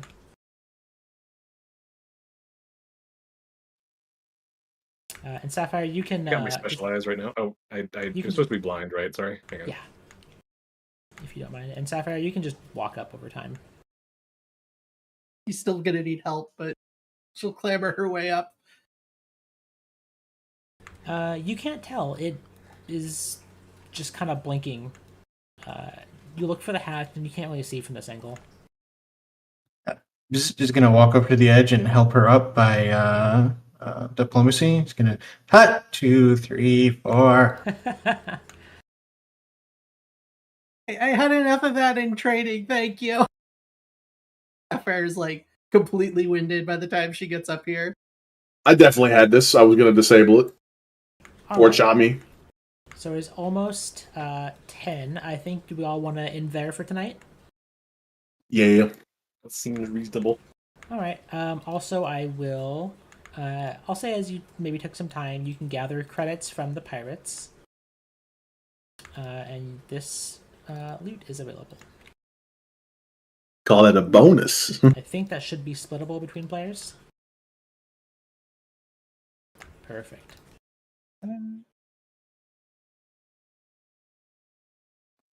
All right. Well, we will pick back up next week. Not next week. Week after next. I will be off of GMing next week. I will we'll be back again on the 23rd. Yep. Aki, you said you were out this Sunday. Is that right? Yes. And the Sunday after.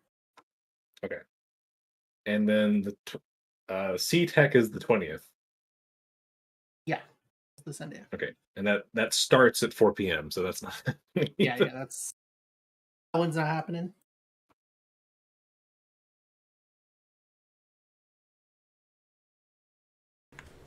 Hi everyone, I am Alicia. I'm the GM, Elysian. I just want to say thank you all for watching tonight. We will resume back up at the same time, 6 p.m. Pacific, 9 p.m. Eastern on July 23rd. And I'd like to just, say that Aurousa Volume 1 is a production of myself, produced under Paizo's community use policy. Aurousa Volume 1 uses trademarks and or copyrights owned by Paizo Inc., used under Paizo's community use policy. You can find this at Paizo's website. We are expressly prohibited from charging you to use or access this content, and this show is not published, endorsed, or specifically approved by Paizo. For more information about Paizo Inc. and Paizo products, please visit paizo.com. The original characters on this show are the property of the respective players. Thank you. Okay, I can now tell you she's been deafened the whole time while you were trying to praise her. Yeah, sorry, Oh, I had to read the community use policy at the end of stream.